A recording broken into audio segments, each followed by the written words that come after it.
Oh, oh, oh, oh, oh. Voilà, Rhythm and Culture, nouvel épisode. On est là, Yes, on est sir. encore là. On Yes, est toujours, encore toujours. dans la place. On n'est pas encore cancel. Ah, Voilà, on n'est pas encore on est bien cancel. là. Donc, Chaque chose en son on temps. va chaque chose en son temps. Mais vous voyez, comme vous voyez, il y a une nouvelle recrue. Hein. On a Mister Si, si, Luigi dans la place. C'est le troisième si. mousquetaire. Mr. Ouais, Luigi, habituez-vous à le voir. On vous Pierre, avait promis un Maxime, troisième mousquetaire. Voilà, il a Ouais. apparu. et il est là. Ouais, donc comme D'Artagnan, il va pas toujours être là, mais quand il est là, il y a l'efficacité qui va avec et Si. il perd pas son temps, et il passe à l'action directement, quoi. Merci Ouais, beaucoup ouais, de cette ouais, ouais. introduction parfaite. Ouais, non, mais vas-y, hein, je te laisse après. On est Toi. là. Donc, bon, moi je suis là, le troisième larron, comme on dit, hein, et toujours prêt à vous dire ce qu'il pense, avec objectivité et calme, comme toujours. Si. Ouais, donc moi, Mister Hollywood, pas Mister, juste Hollywood. King David. Mhm. Et aujourd'hui, on a un sujet intéressant. Comme c'est la fin de l'année, ben, vous savez, qu'est-ce qu'on va faire? On va donner notre petit top 10 en fait, des films de l'année qu'on a pu voir et on va les classer selon, bon, bien sûr, ce qu'on a du moins aimé, du top 10 au plus aimé. On n'a pas tout vu encore, mais bon, on Il y a a vu Avatar qui assez. sort. J'avoue que, Il y a Avatar qui sort le 17. C'est dommage il ne voilà, fera pas partie de ce top. donc notre top 10 2026 risque d'inclure Avatar. Donc, les fans d'Avatar, ne vous affolez pas. Mais comment aurait-il pu? Ils ont Ouais. oublié. Non, on n'a pas oublié. C'est juste qu'on En l'a dit soi, au début. En soi, je prévois qu'il sera déjà. Je prévois qu'il sera top 3. J'aurais peut-être pu le mettre déjà à l'avance dans mon top 3, mais bon, c'est pas grave. Ouais, c'est ça. Hein. Tu peux, vu la qualité des films de cette année, ça se peut, il est numéro 1 directement, sans l'avoir vu. Mais bon, voilà. Chaque chose en son temps. Ouais. Mais avant de commencer mon top 10, je tiens à juste dire que je n'ai pas vu Throne. Moi, je ne l'ai pas vu. Non Donc, plus. s'il n'est pas dans le top, voilà, je ne peux pas le juger. Now You See Me, numéro 3, je ne l'ai pas vu. C'est quoi le titre en français, Mr. Luigi? Parce que moi. Insaisissable 3. Voilà, Insaisissable 3, je ne l'ai pas vu. Parce qu'il est sorti aussi il y a pas longtemps. Et aussi, je n'ai pas vu Predator. Je sais que Mr. Luigi a vu Predator. Donc, voilà. Donc, mon top risque de manquer quelques films. Voilà. J'ai pas vu non plus Running Man. Et j'ai pas vu Zootopia 2. Bon, je sais que, je sais pas si dans vos tops, il y a plein de films d'animation. Mais bon, voilà. Les adultes aussi regardent des films d'animation. Hein. Donc, j'ai pas vu Zootopia 2. Donc, voilà. Donc, il sera pas dans mon top. Je suis désolé, tous les fans de Zootopia. On verra pour 2026 peut-être. Il y a Predator Killer of Killer en termes d'animation. Ah, en termes d'animation, Killer of... Pas vu non plus. C'est vrai, je ne l'ai pas vu. Ouais. Donc, pour des cinéphiles, on a un peu péché. Hein. Il y a plein de manquements des films qu'on n'a pas vus. Ça, c'est Mais bon, voilà, hein, on fait avec. Un peu plus que cinéphile, je suis actionophile. Donc, ma priorité tombe souvent sur des films d'action. Donc, ouais. D'action. J'ai vu aussi pas mal de films en streaming, comédie et même action. J'ai pas, en fait, le problème avec le streaming,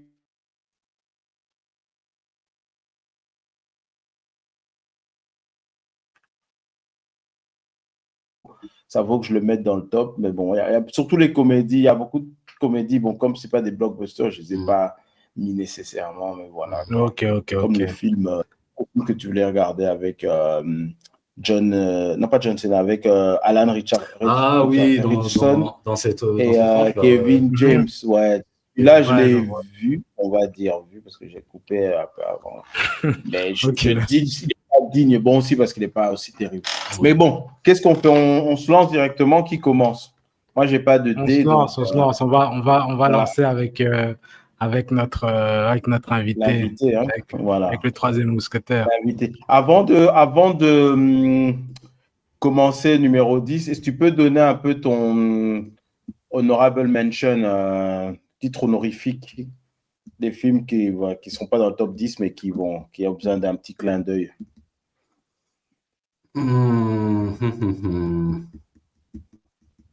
Pour 2025, je vais dire, peut-être les gens seront un peu fâchés par rapport à ça, mais le titre honorifique, je dirais Predator Killer of Killer. Ah, tu l'as vu finalement? Ouais, moi je l'ai vu. Ah, j'avais compris, t'avais pas vu. Il y avait des choses, on va dire, j'étais pas. Bon, de nos jours, c'est compliqué d'être à 100% d'accord avec un film. Hein. Il faut savoir couper la poire en deux. Et pour ce film, je dirais donc il y a des bonnes idées, des mauvaises idées, à mon sens, évidemment. Et titre honorifique, parce qu'il n'est pas spécialement dans mon top, mais j'ai vu ce qu'ils essayent de faire. Donc, ça, je dirais pas plus, mais ça pourrait, si les accords fonctionnent, si ça marche, il y a peut-être moyen de développer un plus grand univers. Donc, ce côté-là de ce que apporte le film, ça, c'était pas mal. Donc, pour ça, titre honorifique, ouais. Ok. King, titre honorifique. On y va avec le titre honorifique. Moi, c'est pas un titre honorifique. Je profite pour citer les trucs qui sont loin de mon top 10. À quoi ça sert alors qu'ils soient... Ouais, bon, vas-y. Non, parce que j'ai un feu en moi par rapport au film de ces temps-ci. Et ça m'énerve comment ils prennent des concepts et ils en font n'importe quoi. Donc, je commence. Fantastic Four. First Step. Il est loin de mon top 10. Ok.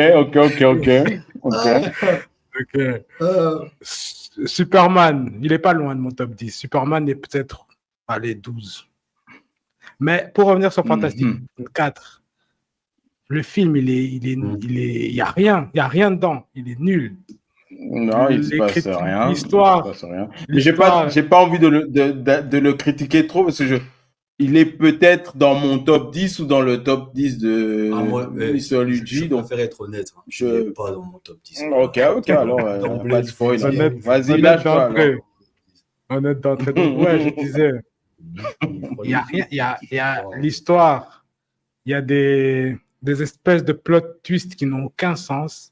Ils prennent des directions, parce que je ne vais pas spoiler, mais ils prennent des directions. Je n'appelle même pas ça des plot twists.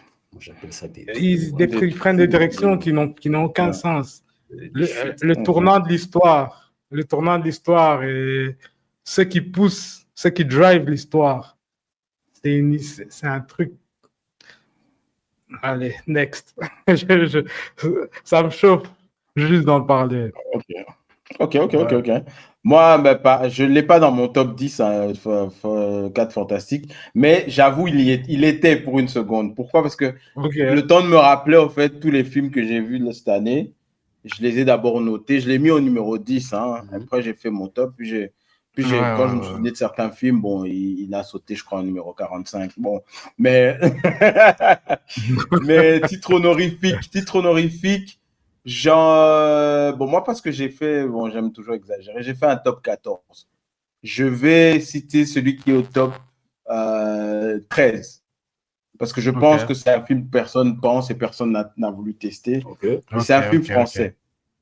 Il s'appelle Ad Vitam. Ah ouais. Mr. Luigi me regarde d'un air, mais de quoi il parle, ça ressemble à des compléments. Non, je vois de quel film tu parles.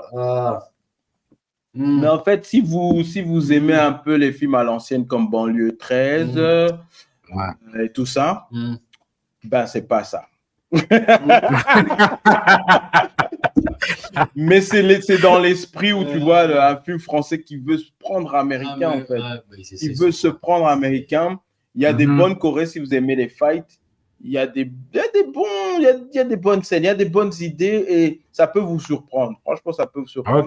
En 2025, on n'a pas beaucoup ce style où vous avez un peu de la Corée, un peu de parcours, très peu de parcours.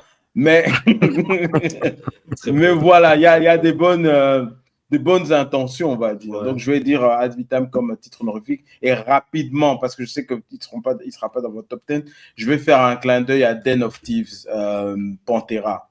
Il est 12. Il est 11-12 chez moi. Il est 12 chez moi, mais voilà. Okay. Ben, je vais pas insister dessus, mais pour moi, j'ai aimé. Il devrait être plus haut dans ma liste, mais je sais pas pourquoi j'ai pas. Oh, il est 8. Ah, ok. Dis pas encore. Ok, donc voilà. Okay, je vais pas en dire plus. Donc, Mr. Luigi va enchaîner avec son numéro 10 alors. Comme ça, on spoil plus.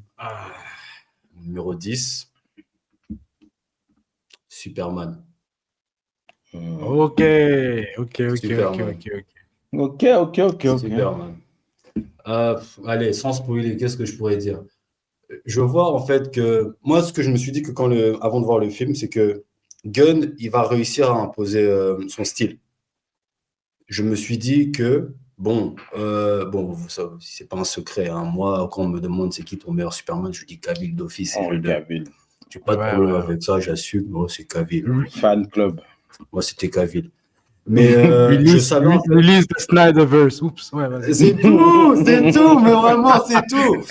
Et mais non, mais laisse tomber. Ça, c'est une fraude vraiment qui nous a été faite. Franchement, on aurait dû avoir ce Snyderverse. Mais bref, passons. Ça, c'est pour un autre débat. Je savais que Gunn allait réussir à mettre son empreinte dans le film et que ce serait suffisamment intéressant, en fait. J'ai critiqué même beaucoup le film avant même qu'il sorte. Et quand le film est sorti, j'ai vu le film, mes critiques se sont fondées, mais c'était, il y avait suffisamment de poids dans la créativité, dans la réalisation pour dire qu'en fait, ok, je ne suis pas complètement désatisfait, si je puis dire. Mais pourquoi je le mets 10? Parce que pour moi, c'est un film que je ne vais pas m'amuser à le revoir. Je ne vais pas le revoir encore et encore. Moi, je l'ai vu une fois, deux fois, je l'ai vu, 2 fois. Ça me suffit. Comme je suis là, je sais que je ne vais pas revoir ce film peut-être d'ici 2 ans, 3 ans, quelque chose comme ça. Donc, I'm good. Donc, c'est pour ça, encore une fois, on ne va pas spoiler, hein, mais de ce que j'ai vu, moi, je trouve que 10, pour moi, ça va dans mon top. C'est bon, 10. Ok. King. Ok, mon numéro 10. Déjà, pour commenter sur ton numéro 10, parce que chez moi, il n'est pas dans le top. Il est 12-13. Je suis un fan de Snyder. Je suis un fan du Snyderverse. Donc, quelle surprise. J'étais peut-être un peu biaisé dans mon approche, surtout avant de voir le film. Mais quand je suis entré au cinéma, je me suis dit, non, je me remets à zéro et j'essaie de voir le film pour ce qu'il est. Il y a des bons, il y a des mauvais. Pas assez pour être dans mon top 10. Maintenant, pour mon top 10, c'est Thunderbolt. 10 quand même. Ouais, 10. Donc, c'est un film qui a énormément de potentiel, qui, selon le matériel donné, aurait dû même être plus haut, mais ils ont trop joué dans la thérapie, les émotions, la dépression, tout ça. Dans le woke. Ouais, dans le wokisme. C'est ça. C'est un film Marvel. On veut un film fun, même si vous changez de santé mentale. C'était ça. On va tuer le héros en lui faisant une session de thérapie. Qu'est-ce que tu ressens? Et après, sans spoiler, on fait un groupe Hug qui nous unifie, Avengers Assemble, mais Ouais. Version Rainbow. On va s'arrêter. Voilà. Sans spoiler, il y en a qui. Exactement. Ouais. Ça aurait pu être le film de Bucky, franchement. Ouais. Je ne dirais pas plus. Mais Franchement. Franchement, ça aurait pu être. Franchement. Mais donc, Ça ouais, aurait pour pu dire être ça, le film. ils ont des moments comme ça où tu te demandes, mais le film, il part où? Le film allait dans une direction et puis tout à coup, allez, une session de thérapie tout à coup. Puis, c'est un film Marvel, on veut pouvoir voir ça avec les enfants de tout âge, tout ça, pour que tout le monde sorte avec la joie, pas pour que les gens en sortent dépressifs. Voilà. Il aurait pu être plus haut, mais il est numéro 10. Ok, pour mon numéro 10, The Accountant 2. Jovi, tu peux m'aider avec Tu peux m'aider avec les titres en français. Mr. Wolf. Mr. Wolf. Okay, voilà, Mr. Wolf 2. Ok, 10. comme tu t'étonnes comme ça, bon, moi je vais pas. Bon, je vais déjà vous expliquer que quand je vais donner mon top 10 maintenant, là, je ne pourrais pas vous expliquer tous les faits du film normal, parce que je le fais de mémoire et c'est au fil de comment j'ai ressenti lorsque j'ai regardé le film qui m'est resté. Après, je n'ai pas trop les détails. Mais bon feeling, j'ai dû regarder parce que je n'avais pas vu le 1. J'ai vu le 1 juste avant de regarder le 2. Donc, je les ai fait back-to-back. Et franchement, c'était une très bonne expérience. Pourquoi il n'est pas plus haut dans ma liste? Parce que je trouve qu'il est très bien, mais eux, je pense qu'ils auraient pu aller encore plus à fond avec des actions, je pense. C'est sûr, c'est Oui. sûr. Et oui. Je suis tout à fait d'accord avec toi. Encore une fois, le côté spectrum, maladie, santé mentale, c'est pas des sujets avec lesquels je suis encore très à l'aise. Donc voilà, donc mon cerveau, je vois. quand il y a des thèmes comme ça, bon, il fait que le film, je peux pas l'enjoyer comme à 100%, mais quand même, bon film, bonne réalisation, ça, voilà. Ça. Ok. Donc tu l'as mis numéro 10. Ouais. Numéro 10, ok. Ouais, number 9 for you. Ok.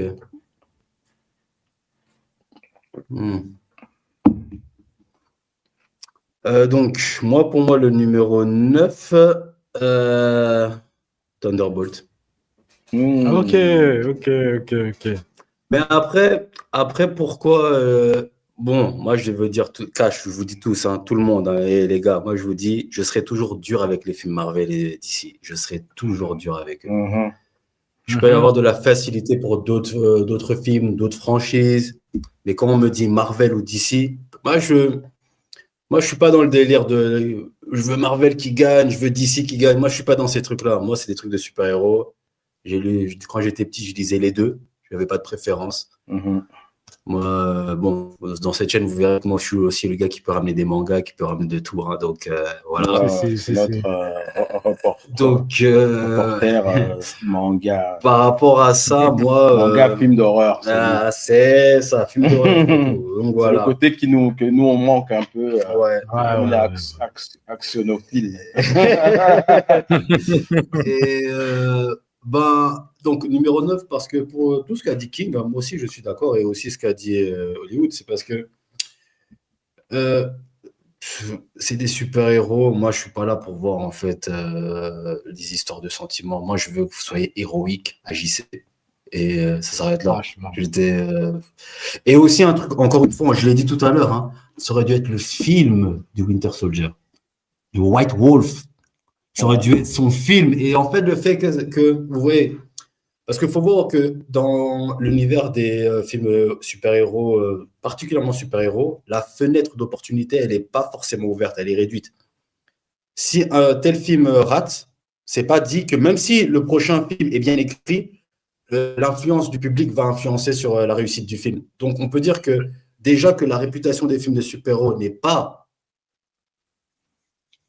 soleil, si on peut dire ça comme ça. En ce moment, les gens doutent beaucoup même s'il y a un tel acteur ou tel réalisateur, les gens doutent énormément de est-ce que ça va être woke, est-ce que ça va être ceci, est-ce que ça va être toxique, est-ce que ça va être trop masculin, trop féminin, trop ceci, trop... Tout le monde se tire dessus sur l'opinion publique par rapport aux films de super-héros. Donc, moi, je vois des opportunités, j'essaie d'être constructif. Je me dis, bon, ok, ce film pourrait être ça, allons dans cette direction-là. Le fait qu'ils l'ont pas fait et que vous me ramenez... je pourrais dire tout un truc sur l'espèce de Superman de Marvel qui a du film là, de Century. Donc, il y a des tas de trucs que je pourrais dire sur lui, mais pour moi, en fait, le fait déjà que ce qui sauve, qui fait qu'il est dans mon classement, c'est un peu d'action quand même. Il y a des bagarres, il y a des chorégraphies. Il y a un peu on donne de la lumière à ces héros de rue. Ils auraient pu en avoir plus quand même, mais bon. Bah oui, je pouvais pas mettre plus. C'est pour dire que ils se battaient avec Superman. Hein. À un moment, c'était Superman qui était devant. À un moment, c'était le truc qui a fait que j'ai mis Superman derrière, c'est le truc avec les singes, le chien. Oui, moi, pour Superman. Non, le chien, non. Il parle de crypto, hein. Donc là, il revient dans ton numéro 10. Ouais, non. Il a été traumatisé. Et ce truc-là a fait que... c'est du James Gunnisme. Hein. Il adore les animaux. Ouais. Un truc le discours qui a fait que... Superman... parce qu'à un moment, il était numéro 9 et c'était Thunderbolt qui était numéro 10. Mais quand j'ai revu une deuxième fois, je me suis concentré... La deuxième fois que je l'ai vu, je me suis concentré sur la... Ok, est-il un Superman faible? Je regarde et on me dit oui, il se retient parce que c'est Superman. J'ai dit non, il se retient pas. Non, il est faible. Il est faible. Il a trop de moments de faiblesse. Il est faible. Alors je dis allez, -1. Je l'ai mis numéro 10. Et non seulement physiquement, mais il est faible émotionnellement aussi. Oui. Il crie. Il crie. Il crie. C'est pas toi qui es censé crier, mon gars. C'est le gars de Gotham. C'est lui qui est censé il est censé voir les choses venir. Il sait que ils vont utiliser la kryptonite pour l'avoir. Donc, il doit anticiper. Il n'anticipe pas du tout. C'est ça. La base. Et on pourrait en parler de ça. Par exemple... cet aspect qui a fait qu'il est resté 10e, c'est quand on parle du personnage et on le traite de Boy Scout. Moi, clairement, Boy Scout, pour moi, c'est... il peut être Boy Scout, mais il n'est pas faible. Il est Boy Scout parce qu'il est fort. Voilà. Vous voyez, c'est sa force qui fait qu'il est si calme, si Boy Scout, comme on dit, qu'il est le bien incarné, qui ne va jamais craquer. C'est parce qu'il est fort. Dès que tu le mets, dès le moment où tu commences à lui donner des fissures. Parce que encore, on me dit, bon, dans l'univers, il y a des ennemis suffisamment puissants pour le tenir tête physiquement. Déjà, ces ennemis, en général, ils ne sont pas de la planète, ils sont de l'espace. Quand ces menaces, quand on va dire ça, quand il arrive à rencontrer un challenge physique, parce qu'il est Superman, parce qu'il représente toute une armoire de qualité, autant bien dans ses capacités que dans ses idées, il est calme. Le fait que je le vois si instable parfois, et en même temps naïf sur plein de trucs, bon oui, il a ce côté naïf, mais comme je vous ai dit, il est Boy Scout, mais il sait ce qu'il fait. C'est ça que j'aime bien avec Superman, c'est qu'il sait ce qu'il fait.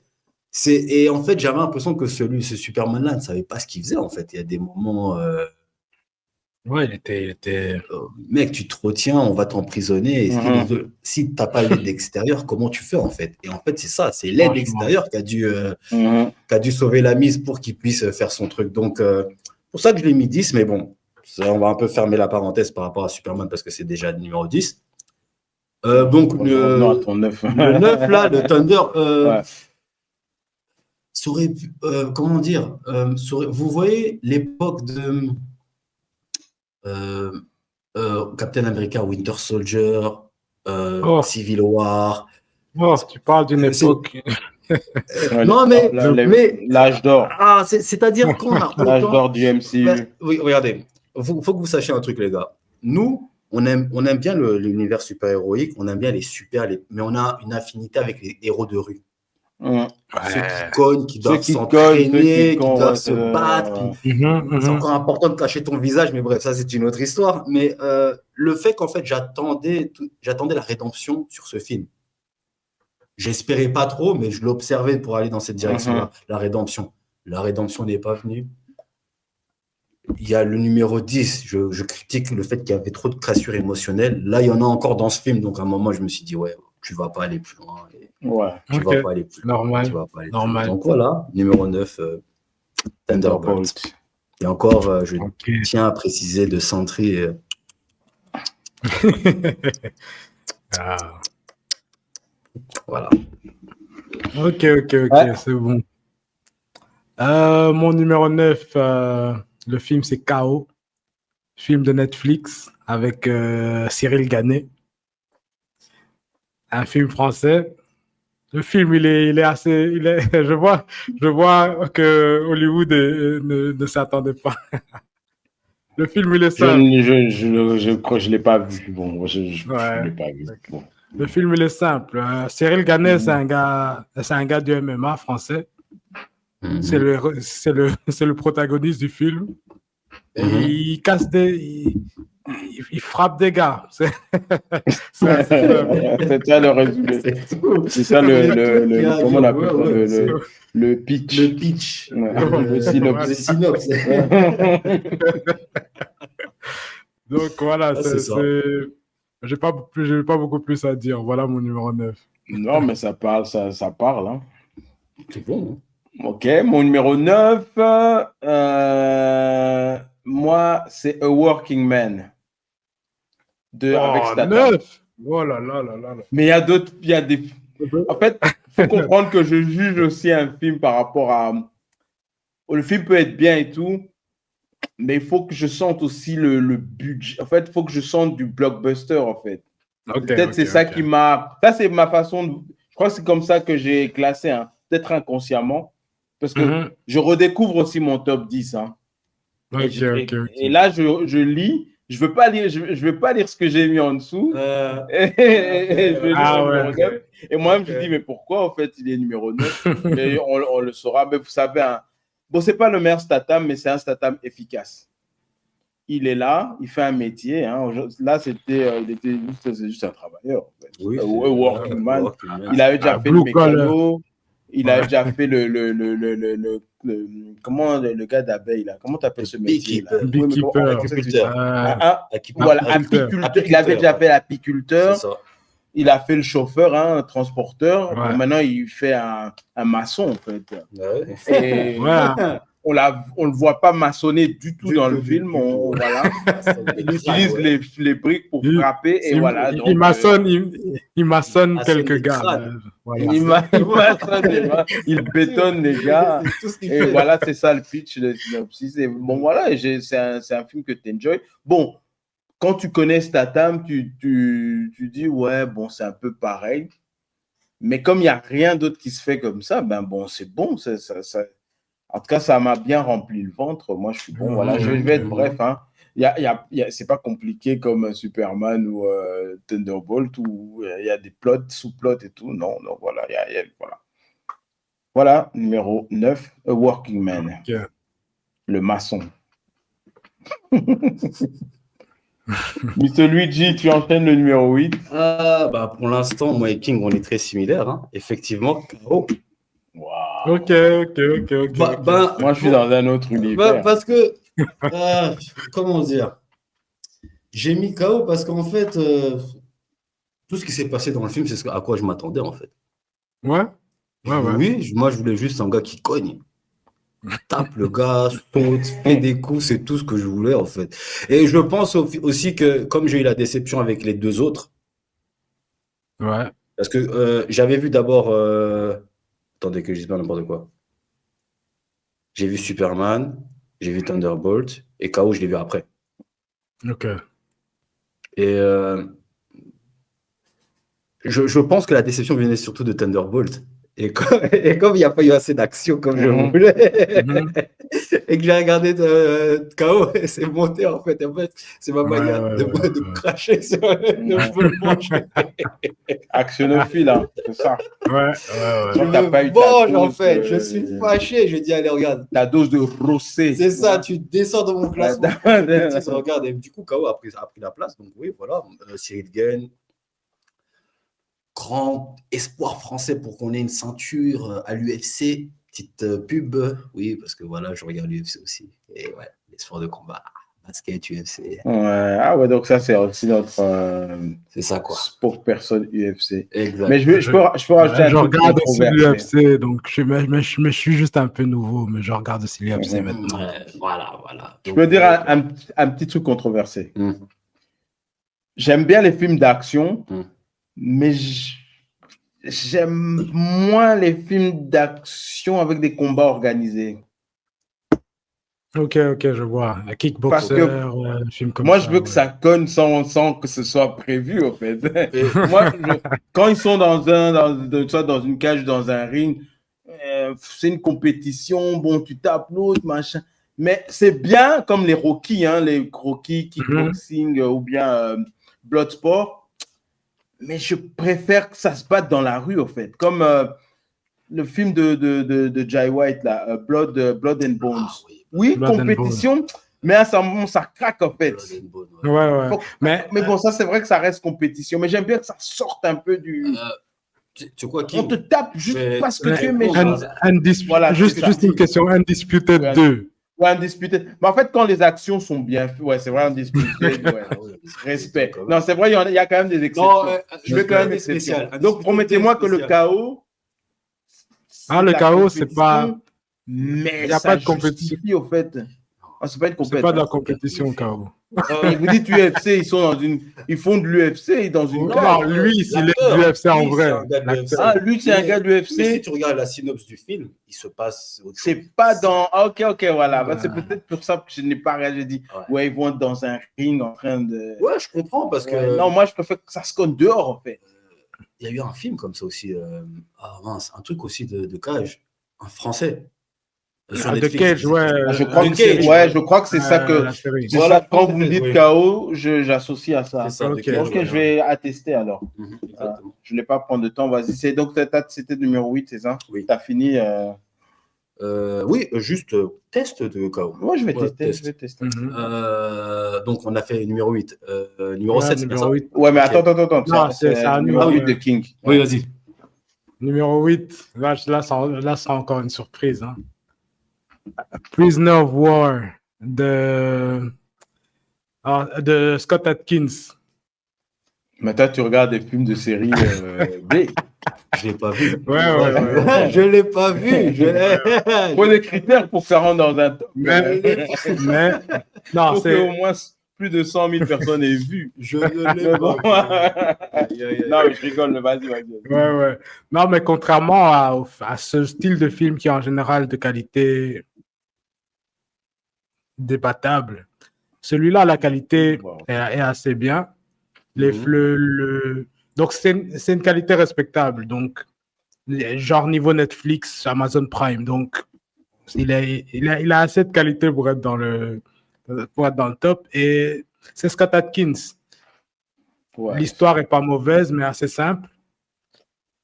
Les actions sont très bien filmées. Je vous conseille juste de le voir.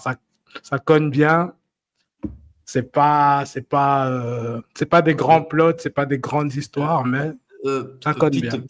Petite parenthèse, juste pour, bon, sans spoiler évidemment, mais dans le film, est-ce qu'il vise plus la ceinture noire ou il vise le dialogue du César Non, il n'y a pas le temps. Ça cogne. Ok, bon, d'accord. Ouais, ils ont pas, l'histoire n'est pas compliquée. Non. J'ai failli voir ce film et puis. Quand tu regardes des films, tu hésites, est-ce que ça va être du bon Scott Adkins ou du mauvais Scott Adkins? Il y a Jay White dedans, non? Non, alors je confonds avec un autre, ok. Celui avec Jay White, je l'ai vu. Et celui-là, j'étais déçu. Moi aussi. Ah ouais, toi? Moi, je n'osais pas. Moi, je n'osais pas le voir. C'est bon pour ton numéro 8 ou tu as quelque chose pour mon numéro 8, c'est ça. C'est ça. Ok. Yes. Du coup, j'ai honte de mon numéro 8, il est faible. Il aurait pu être plus haut, je sais pas pourquoi. J'ai dû je vais le donner sans explication. Bad Guys 2, animation, DreamWorks, 8. Il est rigolo, voilà. Ouais, il est pas mal. C'était fun. Cette mal. liste est drôle, en fait. La liste, elle est, On n'a pas les mêmes trucs, en fait. On change quelquefois, ok. elle n'est pas conventionnelle, mais voilà, Ouais.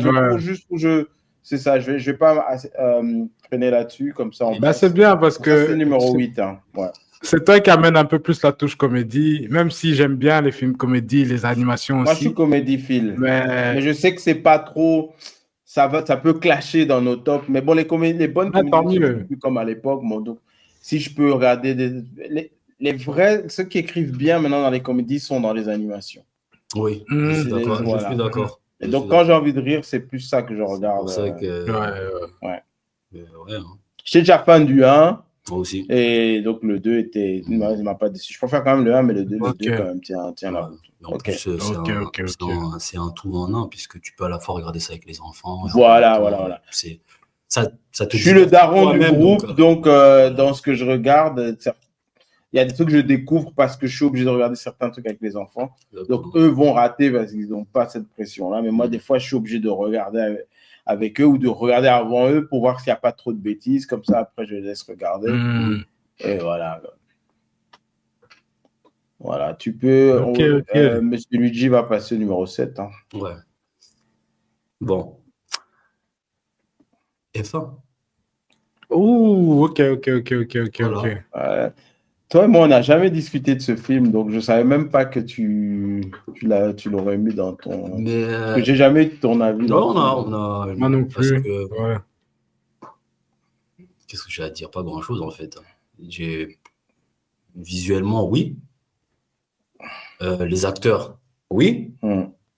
En plus, bon, ça c'est pour un autre débat dans le futur, quand on parlera de Black Panther. Mais vous voyez, le truc c'est que voilà, c'était facile de mettre les films en arrière, donc numéro 10, numéro 9, numéro 8, pour les raisons que j'ai dit. F1, ça peut être que sa place, parce que pour les films que j'ai aimés vraiment, qui sont déjà devant, et les surprises que j'ai eues, qui sont aussi devant. Donc, je peux pas le mettre... c'est pas, je rentre pas en détail, pas de spoil, mais voilà. Donc, le film est bien. Le film est pas nul. Hein. Moi, ça va. J'ai apprécié le film. Hein. Mais je pouvais pas le mettre plus loin, parce que, comme je l'ai dit tout à l'heure, actionophile... mangaophile, horrorophile, le film pouvait pas aller plus loin. Quand il est plus haut dans ton classement. Il pouvait pas. J'ai compté, hein, j'ai fait tac, tac, tac. Au début, il y avait des films que j'aimais beaucoup. J'ai dit, bon, vous bougez pas, ça va se battre entre vous. Donc là, on parle du top 5, hein, vous voyez tout ça. Mais il y a eu les surprises. Parce qu'il y a eu des surprises. 2 films en particulier que je veux parler là, que j'ai mis dans mon top. Donc, ouais, F1, 7e. Mais bon, franchement, j'invite tout le monde à aller le voir. Hein, oui, s'il est dans ton top 7. Franchement, ça va. Je pense que divertissement, ça fait passer le temps, c'est bien. Et le film a une qualité. Hein, il y a une histoire derrière. Il y a tous ceux qui aiment bien un peu, vous voyez, les combats sportifs. C'est-à-dire, pas le combat... Captain Toretto qui dans le véhicule qui non là c'est du vrai donc Capitaine Toretto. Donc ouais voilà. Ok. Du coup, le reste de ton top 10 m'intrigue vraiment, comme tu parles de 2 surprises. Je me demande ce qu'il y a. Bon, j'enchaîne avec mon numéro 7. On retour au blockbuster. Je vous ai assez embêté avec les trucs les streaming. Ouais. Donc, Jurassic World Rebirth, numéro 7. Un bon blockbuster. C'est fun à voir, du bon suspense. Voilà, c'est assez simple à dire. Je pense que si je dois comparer à certains autres, pas Jurassic World, mais certains Jurassic Park, c'est un peu moins agressif, sont un peu plus soft, mais ça va, c'est bon enfant, c'est à regarder en famille, c'est calme. Voilà, Jurassic World de Rebirth. numéro 7. Ok. Voilà. Ok. J'enchaîne. C'est numéro 7, hein, on est. Ouais, c'est ça. Yes, numéro 7. Thunderbolt 1. Thunderbolt 1. Comment ça? Il n'y a même pas encore le. Parce que pour moi, le film, il est en 2 parties. Ouais. Thunderbolt 2, il n'est même pas dans mon top. Oh, mais non. Non, mais bon, pour un peu rigoler. Mais bon, ouais, Thunderbolt, parce que à cause de la première partie de Thunderbolt. Ouais. Quand il quitte le désert, là, pour moi, le film est différent. Mais dans la montagne, là, et un peu dans le désert, pour moi, en fait, ça montait en crescendo. Je dis, mais c'est trop bien. En plus, toi, tu as parlé du film c'est le film de Bucky pour toi. Mais je trouve que même avant Bucky, l'autre capitaine américain, là, comment il s'appelle American Soldier. Red Guardian. Non, American. US Agent. US Agent. Pour moi, il fait le film, en fait. Et l'autre, l'espionne, là, j'oublie son nom, la sœur de Black Widow. Bon, je trouve que son accent, bon, si vous regardez en version originale, son accent est un peu énervant et c'est lourd et c'est trop cliché. We're going to tu te dis trouble. C'est trop, voilà, elle exagère. Je pense que les Russes ont dû mal le prendre. Ouais, mais sûr. De fou. Je vais pas spoiler qui on a tué trop vite à la fin. Bon, tant pis, mais voilà. Mais je trouvais que pour moi, c'était le film. Et pour moi, c'était un peu... parce qu'en parlant de DC Marvel, pour moi, c'était un peu le Suicide Squad, mais mieux, en fait. Pour moi, ils allaient vers un meilleur Suicide Squad, en fait. Mais c'était pas très facile à faire. Et ils étaient en train de cogner, en fait. Et puis à ce moment, bon, on fait venir Sentry. Bon, même le début de Sentry, je le trouvais, ça allait encore. Ouais, ça allait. Mais c'est après quand il y a eu le Dark Side, là, de Void. Mauvaise idée. Et ça se voit que c'est un genre, Marvel faisait leur film et tout. Et puis la direction a dit, vous savez quoi, il n'y a pas assez de woke, il n'y a pas assez de... c'est pas assez rainbow. Donc on va colorer un peu tout ça en noircissant le truc. On va ramener tout ce truc. Et puis, mais déjà, le niveau du méchant par rapport au héros, il y a un déséquilibre. Vous avez un dieu à qui on a donné trop de force. Je n'ai pas lu Sentry dans la BD, mais est-ce qu'il était si fort que ça? Oui, il est si fort. Mais il ne faut pas le mettre contre eux. Je dirais en même, un claquement de doigts, ils sont foutus. Je dirais même, quand on parle de Sentry, bon, après, il faut comprendre une chose, c'est que le cinéma a toujours du mal à dupliquer ce que le comics fait. Après, on peut parler quelquefois que c'est le code du comics n'est pas forcément applicable pour le code du cinéma, ce que je suis absolument contre, parce que Zack Snyder, bref. Comment dire, Henry Cavill, c'est bon, je vais faire la parenthèse, mais ce que j'essaie juste de dire, c'est que oui, moi, en fait, quand j'ai su que c'était Sentry qui serait là, moi, je me suis dit, mais non, c'est pas lui. C'est pas lui. Surtout qu'au début, tu as l'impression, tu crois qu'il va être avec eux. Et même être avec eux, tu te dis non, parce que eux, c'est des héros de rue, en fait. Et comme tu dis, c'était l'occasion de montrer un Bucky qui. Enfin, tu avais cette occasion. C'est ça le problème. Le problème, c'est que la vérité, il faut être honnête. Thunderbolt n'était pas censé être avec eux. Ouais. Ok. C'est ça le truc. C'est ça le truc. Moi, j'aurais mis Sentry dans Thunderbolt, il n'y a pas de souci. Mais tout comme la BD, s'il y avait des héros comme Red Hulk, voilà, ça change. Ghost Rider, ceux qui font un peu le héros de rue, Punisher, Elektra. Vous voyez, ce petit côté, oui, là, il y avait quelque chose à faire. Et là, tu peux avoir une sorte de, entre guillemets, super Suicide Squad, ouais, quelque chose d'un peu. Là, il y avait quelque chose, mais là, je me suis dit, le fait d'avoir introduit Sentry contre. Non, il y a. Et en plus, il y a il y a tellement de possibilités. Il y a vraiment Tellement, tellement de possibilités. D'ennemis qui sont bons pour les héros de rue, qui sont bons pour les héros super. Il y avait tellement des facilités pour la réalisation que je me suis dit, mais pourquoi ils adorent se tirer des balles dans le pied comme ça? Ouais, donc pour moi, c'est ça, ils se sont tirés Des trucs compliqués. Bon, allez, ils les ont gars, compliqué. on va prendre Sentry. Ouais. Pourquoi Sentry? Red Guardian était irritant, lui aussi, l'accent trop forcé. Mais bon, à part ça, franchement, et lui, il était trop. We're going to be the Thunderbolt. Thunderbolt. C'est un peu discret, frangin. Ça concentré. Mais voilà, j'aimais ce côté-là, un peu un groupe de misfits, en fait. Ouais. Et ce qu'il fallait faire, c'est le gouvernement les pourchasse jusqu'au bout, en fait. C'est ça qui aurait dû être le film. Très simple. On veut les éliminer et on veut les... Voilà. Et voilà. Bon, donc voilà, c'est numéro 7, Thunderbolt. Petite parenthèse, effectivement, j'avais oublié de rajouter ça. Au lieu de me la faire rappeler, c'est vrai que US Agent, quand il cogne hein, dans le film. Ouais. C'est vrai que j'avais oublié. Mais ce côté, je cogne, mais je suis fâché, en fait. Ouais. Il est jamais bien. On lui a donné un petit côté, j'ai des traumas. Fâché, en fait. Et j'ai pas le temps. Ouais, c'est ça. Et voilà. C'est pas assez pour sauver le film. Donc, donc c'est pour ça il est au numéro 7. Il aurait pu être plus haut, mais ouais. Bon, voilà. Je te laisse la parole pour le numéro 6, Mr. Luigi. De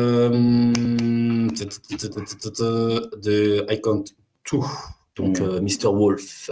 Mr. Wolf 2. Ok. Mr. Wolf 2. Et c'est pas, je l'ai aimé, hein, ça va, j'ai aimé. Hein. Bon, le gros défaut que je donne au film quand même, c'est que on a eu le 1, on a eu l'introduction du 1. C'est clair que vous ramenez les deux frères pour le 2. Fallait pas hésiter sur l'action, les gars. Fallait pas hésiter sur l'action. Moi, à un moment, j'aurais pensé qu'on les envoie des mercenaires, des ninjas, si vous voulez. Mais non, fallait pas hésiter, fallait plus, fallait. Comment dire, je me suis dit, vous voyez, je me suis dit peut-être que l'aspect enquête pour le 1, parce qu'avec l'enquête, on peut développer les traits, quand je dis les traits, c'est l'aspect émotionnel des personnages. Et après, ok, voilà, ils sont à peu près comme ça. Voici ceux qui sont sur l'immédiat et voici ceux qui pourraient être. Donc, on parle de potentiel pour le développement des personnages et le développement de la suite du film ou des films, hein, qui sait. J'ai pensé qu'on irait dans cette direction-là pour le 2, plus d'action. Donc, le fait que je me suis rendu compte que ça va être aussi encore une enquête, ça va être encore... Ça m'a un peu ralenti, en fait. Je me suis dit... il y a enquête, il y a même tribunal. Oui. Procès. Enquête, procès. Ça m'a même énervé parce que... un petit mini spoil. Il y a une petite scène là, quand il enquête avec la fille là. Et à un moment, il y a les gars qui les attaquent. Ils cherchent. À lui seul, il cogne. Plus comment c'était bien fait, comment c'était expéditif. Je me suis dit, plus de ça. Il y aura plus de ça. Plus de ça. Et ce plus de ça, il n'est pas venu en fait. Il y a même ça. Voilà, à un moment, ça cogne hors caméra. On ne voit pas. Pourtant, les gens traversent des vides, mais on ne. Tu regardes, là, je ne vais pas en détail, mais tu vois la scène, tu t'attends que. Et non, les yeux n'ont pas mangé. J'ai pas pu. À la fin, j'ai fait. J'ai dit, donc, ça tire, hein. Ouais, voilà. Là-dessus, il y a eu. Mais vous voyez, comment dire, il y a plusieurs vitesses scénaristiques. Il y a on raconte au début, ça parle, et bam, action. C'est un des défauts de Snyder, je le reconnais. Et quelquefois, ça parle un peu trop, et après, à la fin, quand on veut l'action, j'ai bon, ça t'a tout mis, mais il met tout, tu vois. Il met vraiment tout. Il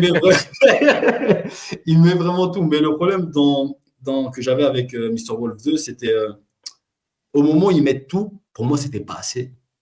Trop court aussi. C'était trop court. Et je pense qu'ils nous l'ont vendu un peu comme un film d'action. Quand tu vois la bande-annonce. Même l'affiche du film. Ouais, tu t'attends à ce que ça va. Ouais. Mais j'ai pas eu ça. Bon film parce que j'aime. Pourquoi à la fin, je le mets dans mon classement, honnêtement, je le mets à ce niveau-là parce que, honnêtement, j'espère un 3. Okay. J'espère un 3. Parce que je me dis, bon, on a eu le 1, il reprend contact avec son frère. On a le 2, ils ont discuté des trucs. Je ne vais pas en détail, vous verrez pour ceux qui n'ont pas vu le film. Et maintenant, le 3, je me dis, allez, là, maintenant, on a assez parlé, juste tirer sur tout ce qui bouge. Et... ouais, simplifions. Il y a aussi un truc, je n'ai pas d'avis là-dessus, en fait, parce qu'en fait, il y a une partie du film, donc l'aspect, donc il y a les gars de terrain et les gars de bureau. Je dirais ça comme ça. Ceux du bureau qui font les recherches, j'étais en mode comprenant vous voyez de quoi je parle. C'est-à-dire, ouais, je vois très bien. J'ai fait ok, ok, ouais, pourquoi pas. Mais ça n'a rien à ajouter pour mon film, en fait. J'étais en mode... J'imagine que c'est c'est ce lobby-là qui a un peu aidé à financer le film. C'est peut-être oui, bah, voilà, sans doute. Hein. Donc, c'est pour ça que je me suis dit, bon, on va pas cracher sur la main qui nourrit. Donc, ok, je capte, mais je trouvais juste que pour le film, moi, personnellement, ça n'a rien apporté. Hein. J'étais juste en train de regarder ça et je me disais, ok, d'accord. Je critique pas ça, mais je vais pas non plus élever ça. C'est juste... Et quelquefois, je trouve ça... Moi, j'ai du mal avec quand il y a des thèmes d'adultes, on ramène PG-13. J'ai du mal avec ce concept-là quand on essaie d'associer ces tranches générationnelles, si je puis dire. Ça, j'ai du mal un peu, mais voilà, quoi. Moi, je suis très classique parfois. Famille, action. Voilà. Ok.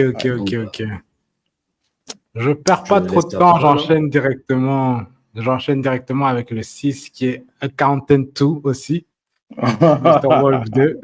J'aurais dû le faire à l'unisson. Ouais, franchement. On s'est compris. Bon, vas-y, hein. Tout ce qu'il y a... Je pense que tout a été dit, sauf que je vais juste insister sur le fait que le potentiel que ces deux-là ont, les deux frères ont pour cogner ensemble, il est fou. Mais ils l'ont pas montré, mais il est vraiment fou. Mais sinon, bon, j'ai dû me contenter des quelques petites scènes qu'il y avait, les scènes qu'il y avait m'ont vraiment fait plaisir. Sauf celles où on n'a pas vu, on a juste vu des corps voler. Dommage.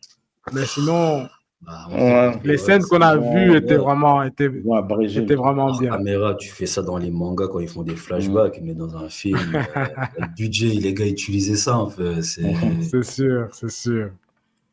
Mais ouais, à part ça, c'est un film. Bon, après le 1, j'imaginais que le 2 allait faire un peu la même chose.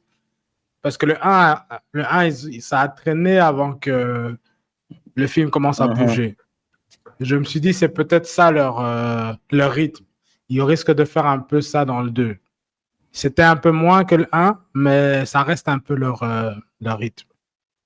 Donc voilà. Ok. Bah, enfin, je sais pas, tu as fini? Ouais, j'ai fini pour... Juste pour rebondir à Accountant de donc Mr. Wolf, moi je l'avais encore numéro 10. Hein. Je voulais juste dire pourquoi je l'ai pas eu plus haut dans mon top. Parce que moi aussi, la façon dont je mesure un film, c'est est-ce que j'ai envie de le revoir? C'est ça. Okay. Et bien qu'il est bien, je me suis contenté de l'avoir vu, en fait. Je me dis pas, un jour... un jeudi après-midi, je dis, faut que je me tape un Mr. Wolf 2 aujourd'hui. Là. J'ai pas ce feeling. Ça compte beaucoup aussi pour il y a des films qui sont très bien, mais à combien tu veux le revoir, en fait? Oui, tu vas peut-être le revoir par accident. Si quelqu'un que tu connais le regarde, ben tiens, je vais le regarder avec, mais cette envie-là. Moi, c'est pour ça que je ne l'ai pas. Je vais expliquer juste pourquoi je ne l'ai pas peut-être en numéro 6. Du coup, je te reposerai la question un peu plus haut dans ton top. Cette même question-là, parce que je sais qu'il y a quelque chose qui est plus haut dans ton top et oui, après, moi, je me contredis tout le temps. Mais bon, il y a plusieurs critères. Il y a, je vais dire en anglais, rewatchability. J'ai aussi la mesure du popcorn. Quelle est la taille de mon popcorn quand je vais regarder quand tout est mélangé, en fait.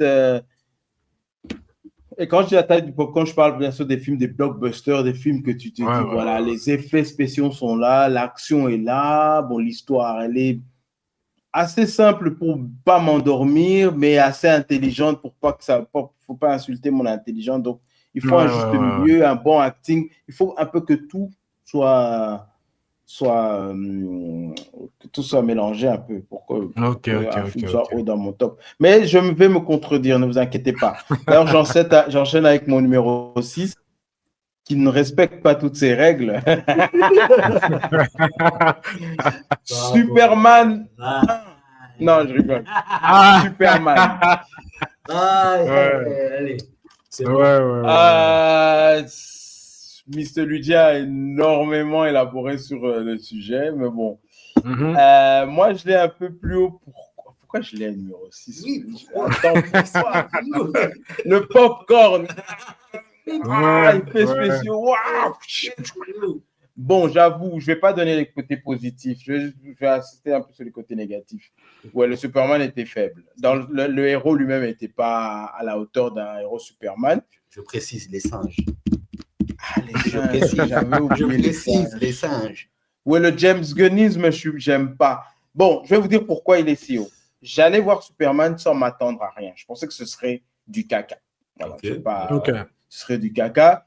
Quand tu vois la bande-annonce, Crypto, le chien, et tu vois tout ça, tu te dis, aïe, qu'est-ce que ça va être mauvais. OK? Donc, j'étais assis dans mon siège, j'ai vu au cinéma, et j'attendais, en fait, quand est-ce que ce film va m'énerver? En fait, j'attendais la partie qui allait m'énerver, mais elle venait pas, en fait.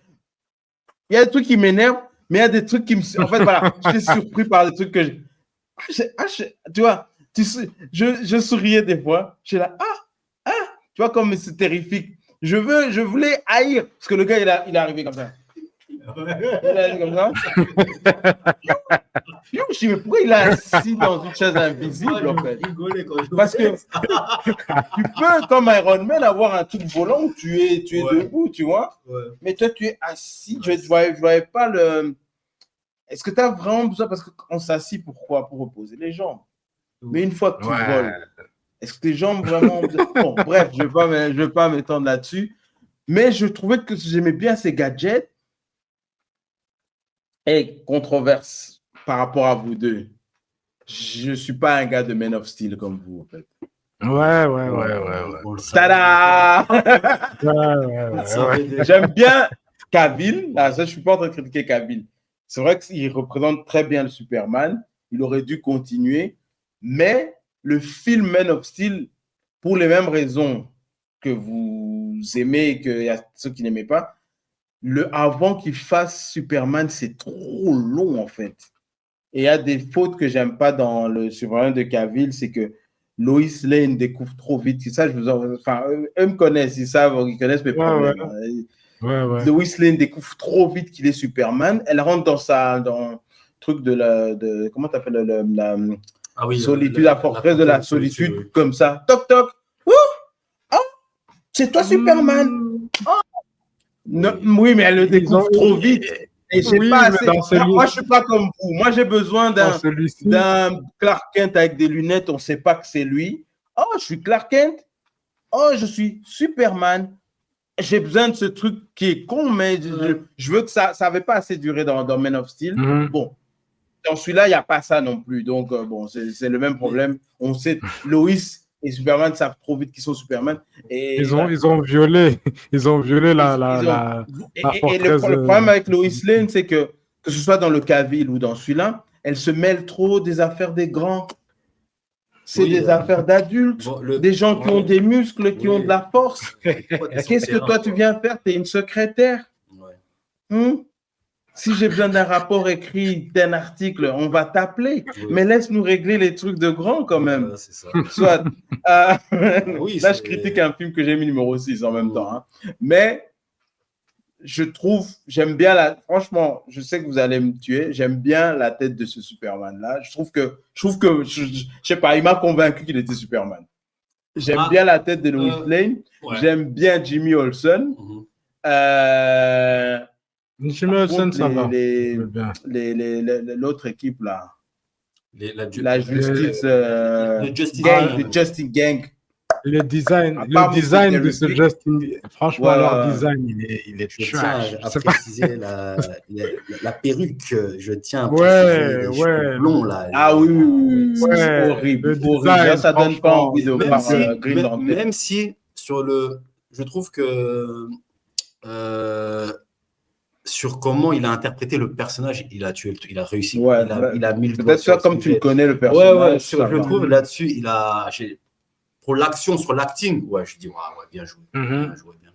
Et bon, il y a beaucoup d'autres défauts. Il y a le harem Superman, l'histoire d'origine. Ça, j'ai pas compris pourquoi ils sont allés dans cette direction-là. Je me suis dit, qu'est-ce que c'est que ce truc? Voilà, donc jusque-là. J'aurais dû en parler de ça aussi. Jusque-là, j'ai fait que des critiques de mon cycle 6. Et mon autre critique, c'est aussi qu'est-ce que je voulais dire? Qui se fait taper, la faiblesse. J'avais autre chose, mais là, ça me vient pas. Le film commence comme ça. Par contre, moi, j'ai aimé Ultraman. Au niveau de la force. Ça aurait été un bon méchant fort pour un Superman. Je n'ai pas détesté, mais en fait, tu fais un méchant qui est dans un méchant qui prend une autre armure d'un méchant. C'est trop de méchants dans des méchants. Moi, j'ai tout détesté. S'il n'est pas plus haut, même si c'est assez haut, c'est que je suis sorti du cinéma, j'ai dit, je ne suis pas déçu. Il y a des erreurs, mais je ne vais pas tuer le film. Mais je sais que mes frères ici vont le détester, parce que c'est des Snyder fans. Mais je n'ai pas détesté le film. Mais le truc, c'est que je n'ai pas envie de revoir le film. J'ai essayé, je dis, je me fais un Superman. Je n'ai pas envie, en fait. Donc, quelque part, il n'est pas si bon que ça, en fait. Mais juste un petit commentaire. En 2025, c'était une bonne expérience. Au cinéma, j'ai aimé le popcorn, j'ai rigolé. Il y a de l'humour, hein. C'est James Gunn, donc tu rigoles un peu et ça va, c'est fun, ça passe. C'est un long film, mais que je n'ai pas dit, quand est-ce que ça va finir? Tandis qu'à Man of Steel, j'étais là, quand est-ce qu'il va être Superman et qu'il va commencer à... Tu vois? Quand est-ce qu'il va quitter la ferme?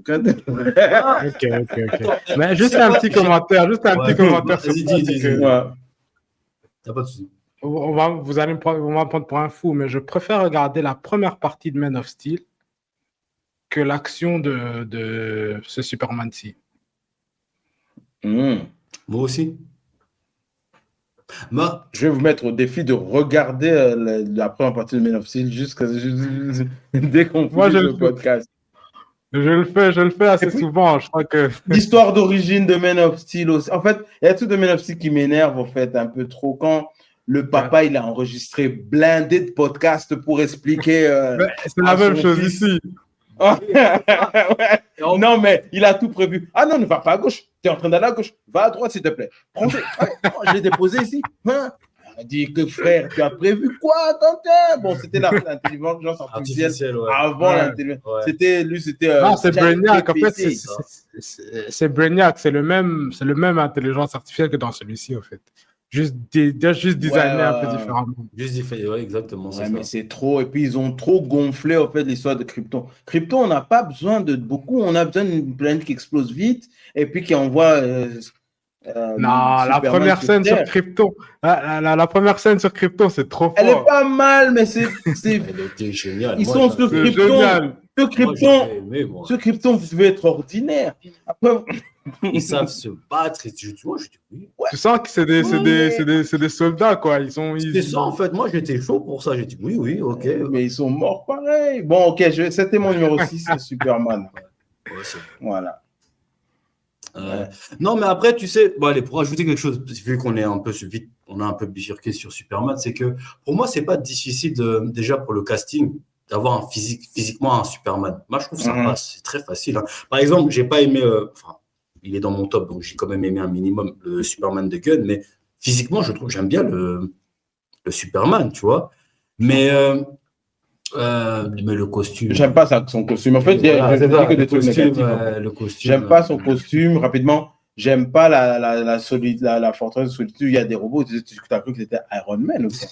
Tu as déjà des pouvoirs. Tu n'as pas besoin d'un truc qui a toute cette technologie. Dans le comic, c'est ça aussi. Il est comme ça. Le comic est dans 1930. Hein. Je pense pas qu'il y avait tant de... Oui. Entre-temps. Oui, entre-temps. Le truc a évolué. C'est fait pour rire.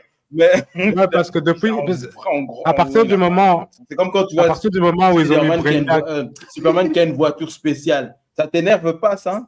Ou qui est dans un vaisseau, il est Superman. Je suis méga. Vole ça. C'est même beaucoup plus rapide, ça en fait. Ouais, c'est nul. C'est vrai.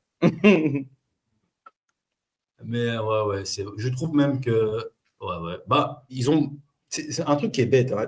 Si on fait un parallèle entre Invincible et Superman. Dans les Viltruments, Viltrus, moi je vais les appeler les Viltrus, je suis du mal avec ce mot. Ils peuvent respirer, retenir leur respiration sur une très longue période. C'est pour ça qu'ils peuvent voler de planète en planète. Ils peuvent retenir leur respiration genre mais c'est des fous, pendant une semaine ils respirent. Superman ne peut pas faire ça. Les batteries Nokia. Superman, les Kryptoniens ne peuvent pas faire ça. En fait. À moins qu'il ait atteint ce niveau, bon, ça dépend de la version. Ça, c'est pour ceux qui. Parce qu'il y a plusieurs versions de Superman, pour ceux qui ne savent pas. Hein. Il y a des versions où il a atteint un tel niveau de puissance, de pouvoir qu'il peut faire ce genre de choses-là. Mais la version basique, c'est. En fait, quand il va dans l'espace, c'est pour ça qu'on voit souvent, il va dans l'espace de manière très courte, surtout quand il va se recharger. Après, il repart sur Terre. Mais quand il fait des longs voyages dans la stellaire, il a toujours un sorte de scaphandre. Parce qu'il a besoin d'oxygène, en fait. Moi, j'ai toujours trouvé cet exemple bête, parce que je dis, pour un gars qui a des super pouvoirs, respire un coup sur Terre, tu voles. Moi, j'ai toujours trouvé ça. Il veut être un peu confortable. Ouais, c'est ça. Mais ça donne quoi quand, on est dans une longue parenthèse, mais ça donne quoi quand il vole en s'écartant du soleil? Parce que lui, sa recharge, c'est un peu le soleil. Mais il est aussi une batterie, donc ça passe. Ok.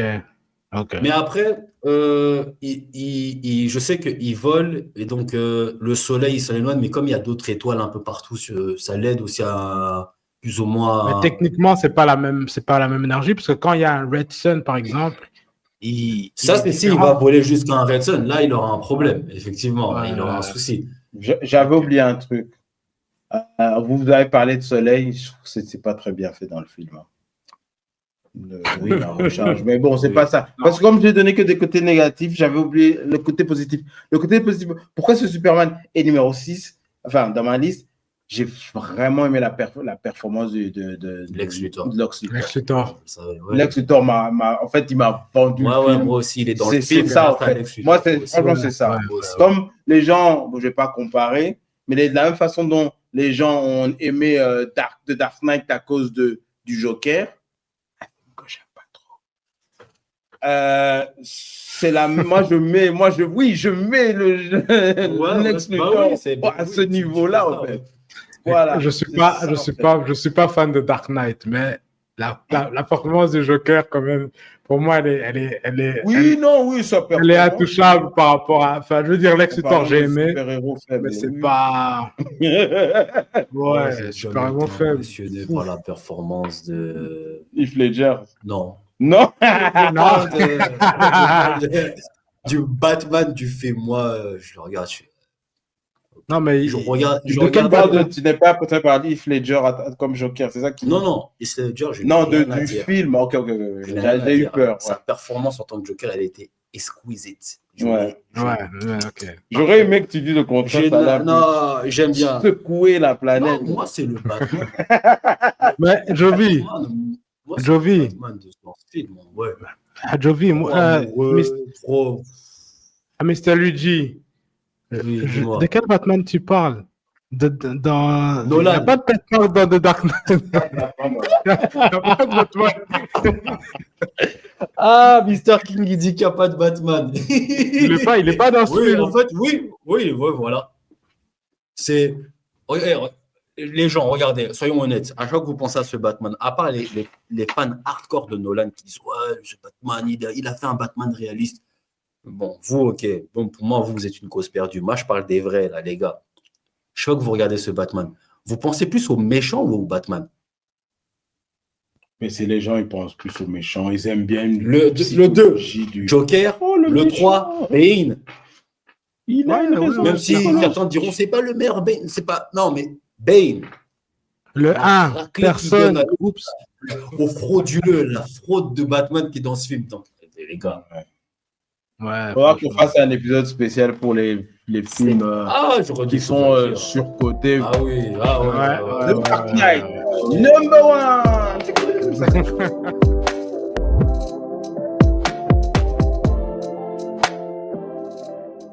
Voilà, donc on est de retour, Rhythm and Culture. On va un peu s'attarder sur le R&B Battle dont vous avez promis. On avait déjà commencé une partie. Il y a eu déjà le battle, je ne sais pas si vous vous souvenez, à quelques semaines, le battle entre Roger Troutman, donc ici je vous montre avec la souris, et T-Pain. Et donc la manière dont on fonctionne, c'est qu'on a, attendez, je vais un peu vous montrer, c'est la partie présentation.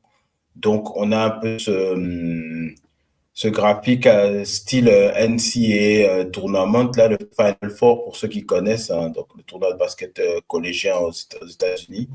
Donc là, on a plusieurs équipes, donc on va dire plusieurs artistes R&B qu'on va placer petit à petit. Donc ça, c'est le premier round. Hein.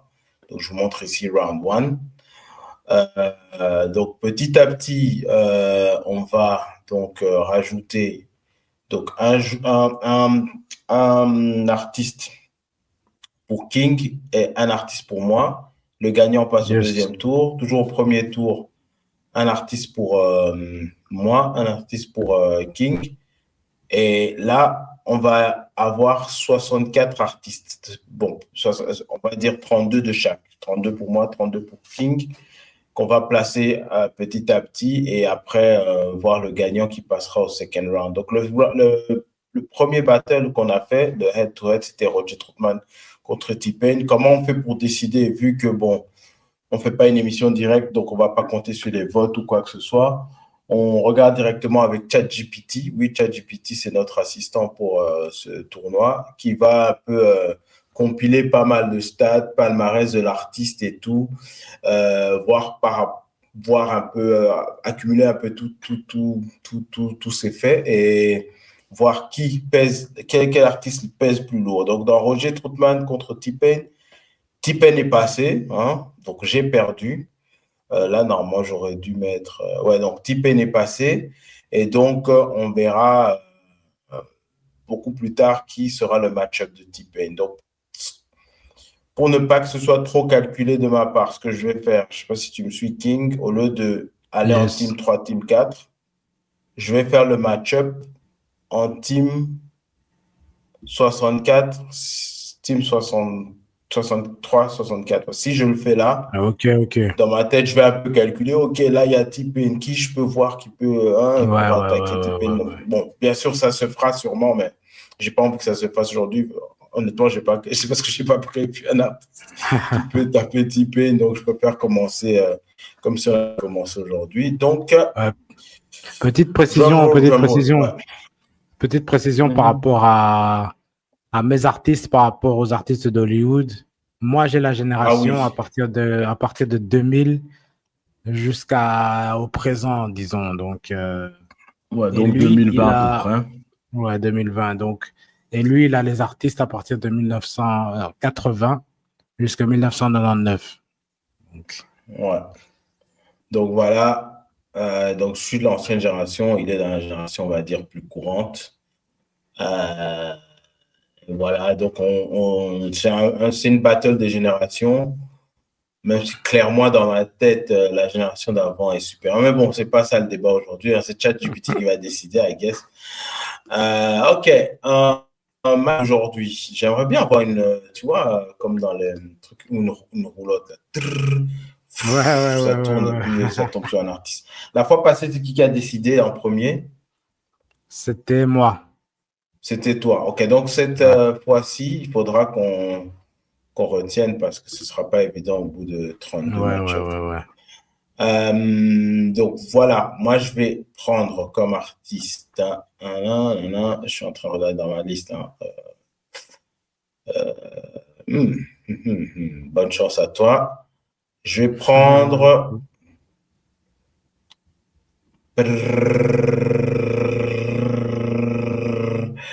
Allez, je vais être soft, je vais prendre Donell Jones pour cette semaine. Ok, ok, ok, ok. Donc je vais mettre Donell Jones ici. J'espère que je ne fais pas de faute d'orthographe, c'est un seul N, je crois. Et voilà. Et là, je te laisse décider le tien. Je réponds à Donald Jones avec Nio. Ouh. Ouais. Ah, ça m'a l'air d'être un match-up intéressant. Donc, cette semaine, nous avons Donell Jones contre Nio. Donc, je te laisse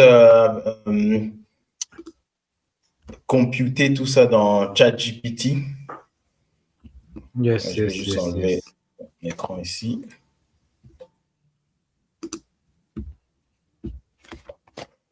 Donc, voilà. Neo contre Donell Jones. Ok. Donc, qu'est-ce qu'il est important de savoir ici? On va juste voir impact Ouais, global. peut-être avant de lire ce que ChatGPT dit, peut-être on peut chacun parler de l'artiste et voir Hmm, ce qu'on en pense déjà de notre côté. ok. Ok. Donc, pourquoi est-ce que je choisis Donell Jones? Bien sûr, tous les artistes qui sont sur dans ma liste, c'est des artistes que j'aime beaucoup. Et dans les années 90, donc on va dire en 84, je crois qu'il est sorti en 94 ou 80, non, 95 avec son album My Heart, je crois. Yes. Moi, directement, j'ai remarqué parce que le R&B, en fait, à cette époque, c'est très influencé par le hip-hop. Bon, vous allez dire comme maintenant, mais bon, je parle plus en fait, les beats qu'ils utilisaient, c'était des samples hip-hop. En fait, le R&B était un peu plus hard. Mais quand lui il est venu sur scène, il a ramené encore beaucoup plus de mélodies, c'était un peu plus mélodieux. Et en anglais, on dirait que c'était un R&B sweet, en fait. C'était un R&B mignon, mais en même temps street, gangsta, dans les paroles, mais dans la façon dont c'était chanté, c'était un peu soft et donc c'était assez captivant. Donc dès qu'il est arrivé sur la scène, moi bon, c'est pas que j'étais fan tout de suite, en tout cas, il a eu mon attention. Je me suis dit, ah, intéressant. Mais c'est à partir de son deuxième album, je pense, qui est sorti en 98, avec le single du No What's Up. J'ai oublié le nom d'album.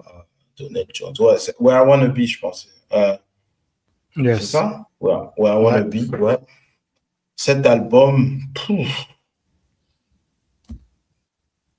c'est un des seuls albums, enfin, c'est un des rares albums, on va dire, c'est pas le seul parce qu'il y en a d'autres, où chaque chanson, en fait, est très bien. Chaque chanson est classique et Mhm. c'est un album à no skip. Donc, le jour où on fera un top 10 des no skip, c'est un album auquel je dois penser parce que c'est vraiment chaque son est bien, je sais pas comment expliquer, même que ce soit les up tempo, les slow, les mid tempo, voilà. Et ce qui est bien, une de ses forces aussi, c'est que dans tout ce qui est harmonie, en fait, dans les voix dans le background, en fait, il est très fort et il a son propre son. Il écrit, il compose. Donc, il y a vraiment une touche. Ce qui est bien avec ces albums, parce que bon, là, on va citer, je pense, des critères qu'on avait, c'était parler des albums que l'artiste avait fait dans la génération pour laquelle nous débattons. C'est-à-dire, moi, c'est 80, 2000. Donc, dans les deux albums dont je parle, My Heart et When I Wanna Be, c'est des albums, en fait, qui ont, comme on dit en anglais, c'est des staples, en tout cas, du R&B dans les années 90. Et Donell Jones il a dû aussi travailler avec d'autres artistes comme 702, Usher et tout ça. Il a écrit pour eux, il a fait des backgrounds pour eux. Parce qu'il avait un son original et assez distinct. Quand tu entendais Donell Jones à la radio, parce qu'à l'époque, on écoutait la radio, tu savais que c'était le nouveau Donell Jones. Tu savais que c'était Donell Jones. Voilà, quoi. Donc, je choisis Donell Jones pour cette raison. Je pense que c'est quelqu'un assez fort pour prendre le challenge aujourd'hui. Ok. Bon, moi, je réponds avec Nio. Parce que, bon, moi, je vais vous avouer, tous les artistes qui sont sur ma liste, je ne suis pas nécessairement fan. Mais je dois représenter représenter ma génération avec 32 artistes. Donc, je vais choisir certains artistes que voilà. Donc. Mais Neo, c'est quelqu'un qui, quand il est venu, j'étais intrigué. Il est venu avec des belles mélodies, des belles harmonies, un style assez particulier. Bon, c'est une espèce de version de Cher. Il essayait d'être une certaine version de Cher et de Michael Jackson, mais il le faisait un peu à sa façon. Il est venu avec un style R&B et des mélodies qui étaient propres à lui à ce moment-là. Quand une chanson de lui venait à la radio, on savait très bien que c'était lui. Maintenant, bon, vous prenez le premier album qui n'est pas un album no skip, mais qui a des très très bonnes chansons. Vous prenez le deuxième album. Le premier album, le titre, c'est, que je me rappelle un peu, le titre du premier album, c'était...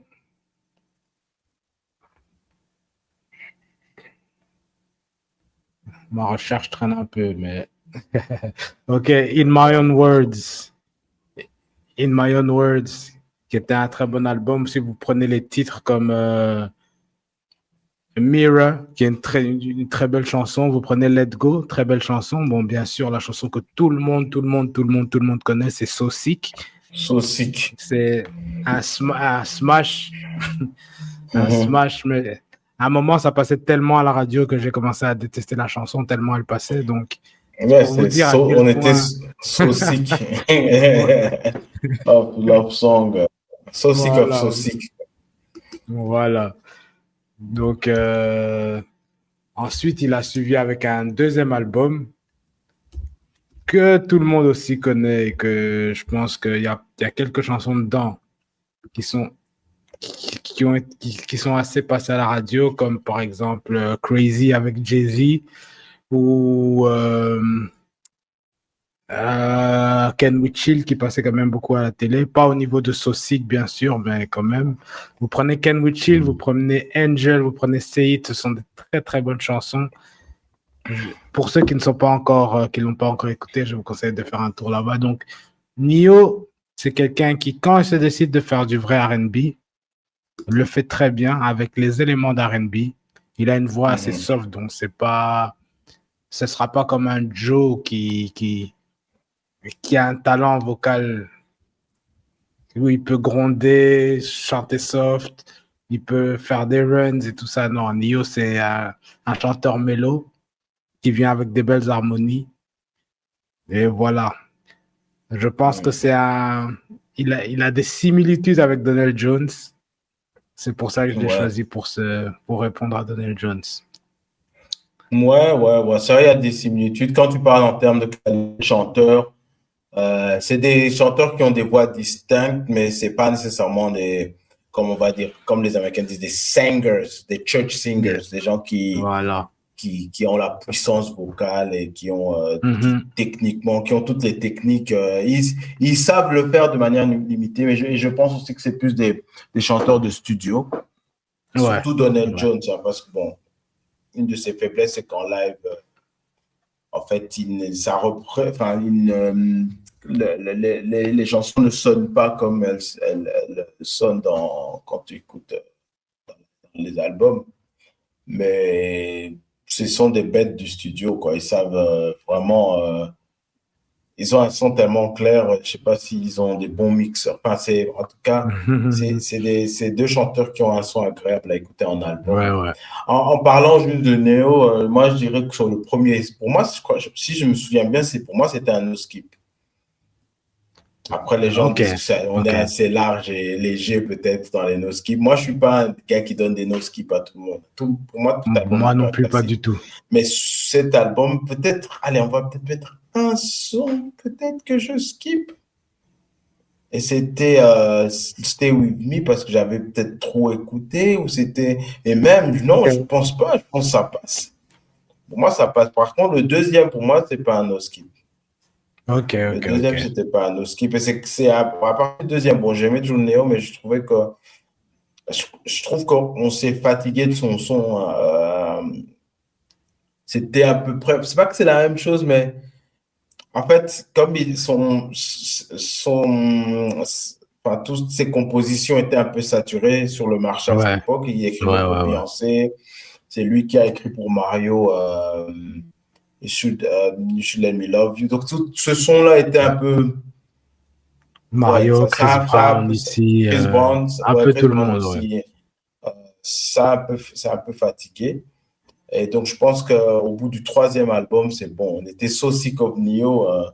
Mais bon, cela n'empêche pas qu'il ait eu son impact et quand il est venu sur la scène, en tout cas, il a un peu tout basculé. C'était, je pense, le R&B, on va dire mainstream et commercial.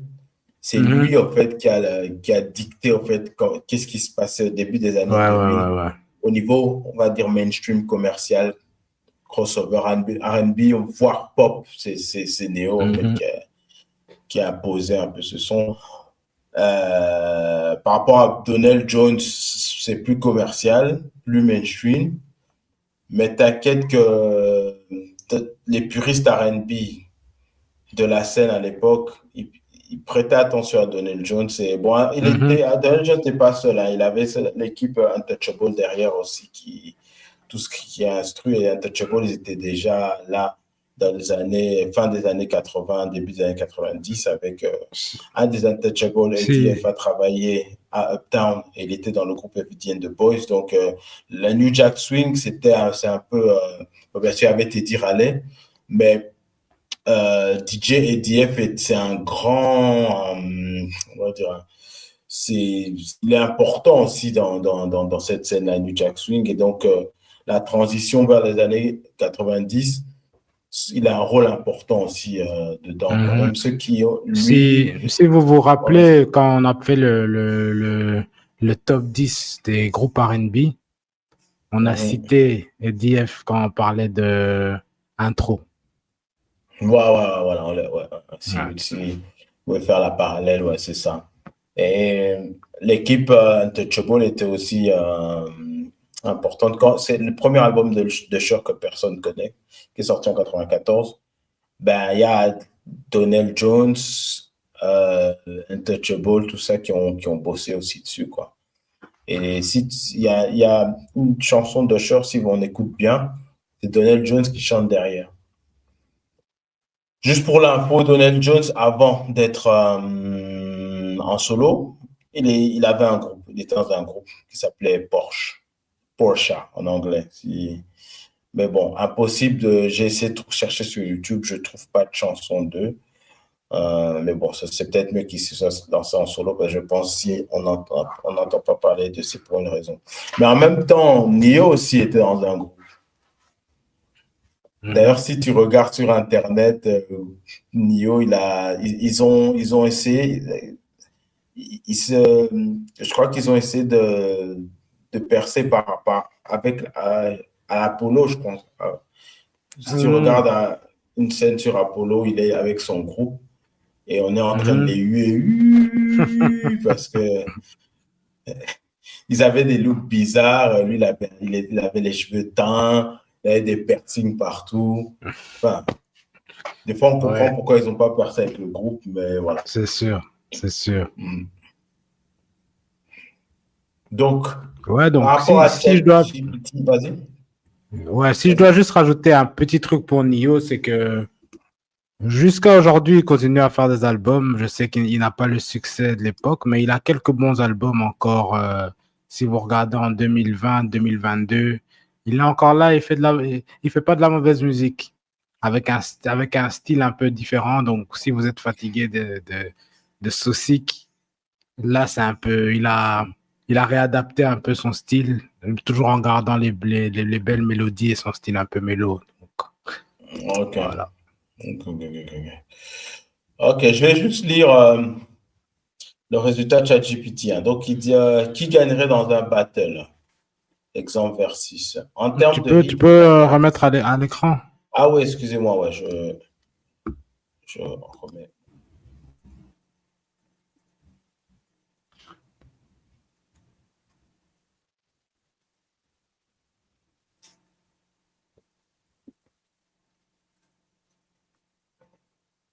Conclusion du battle.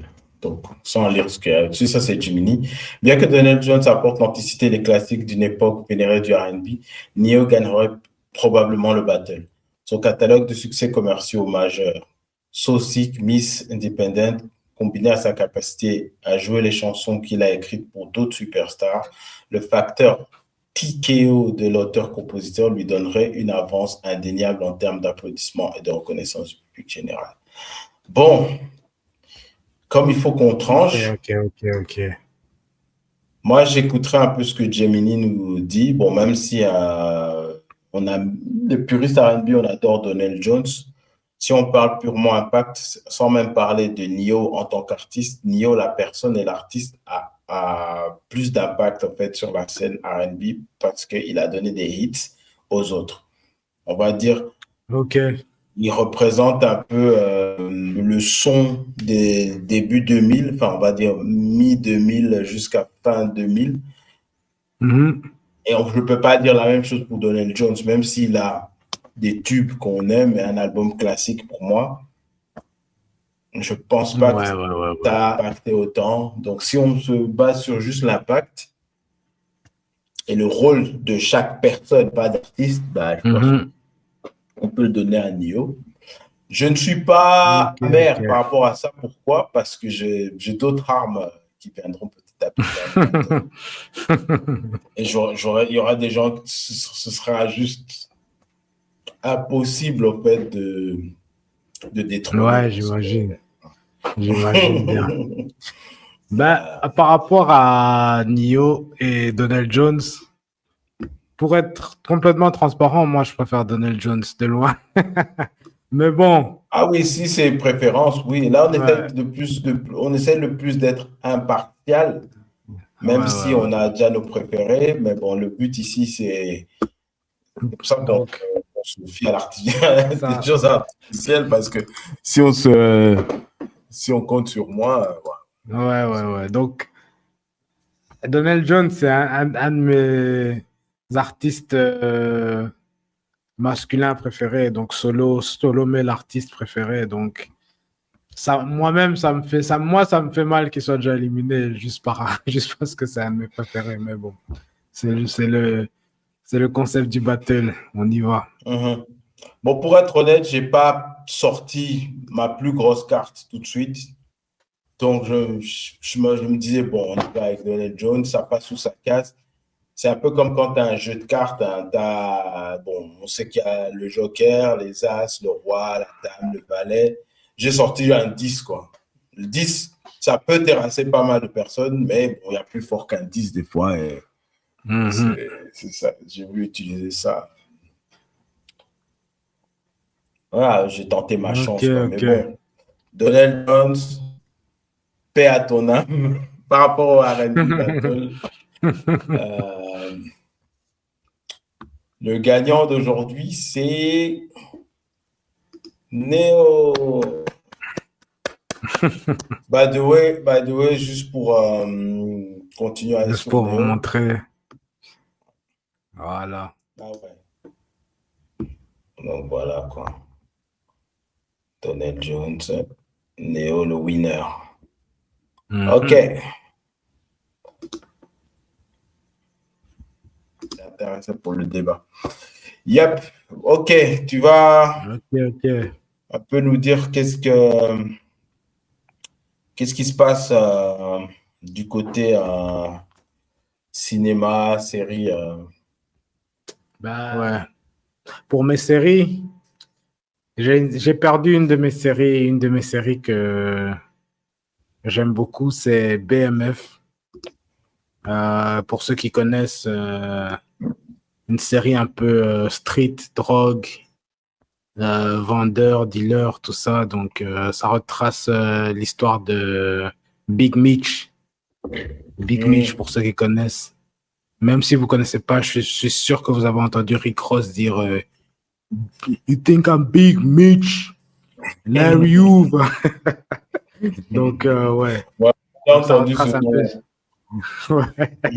Donc, ça retrace un peu cette histoire-là.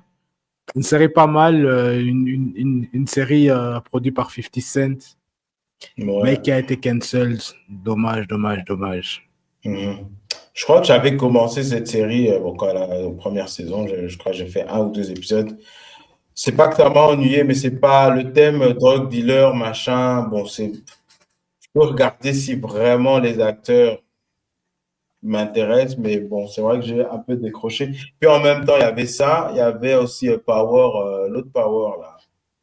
Booktoo. Non, l'autre.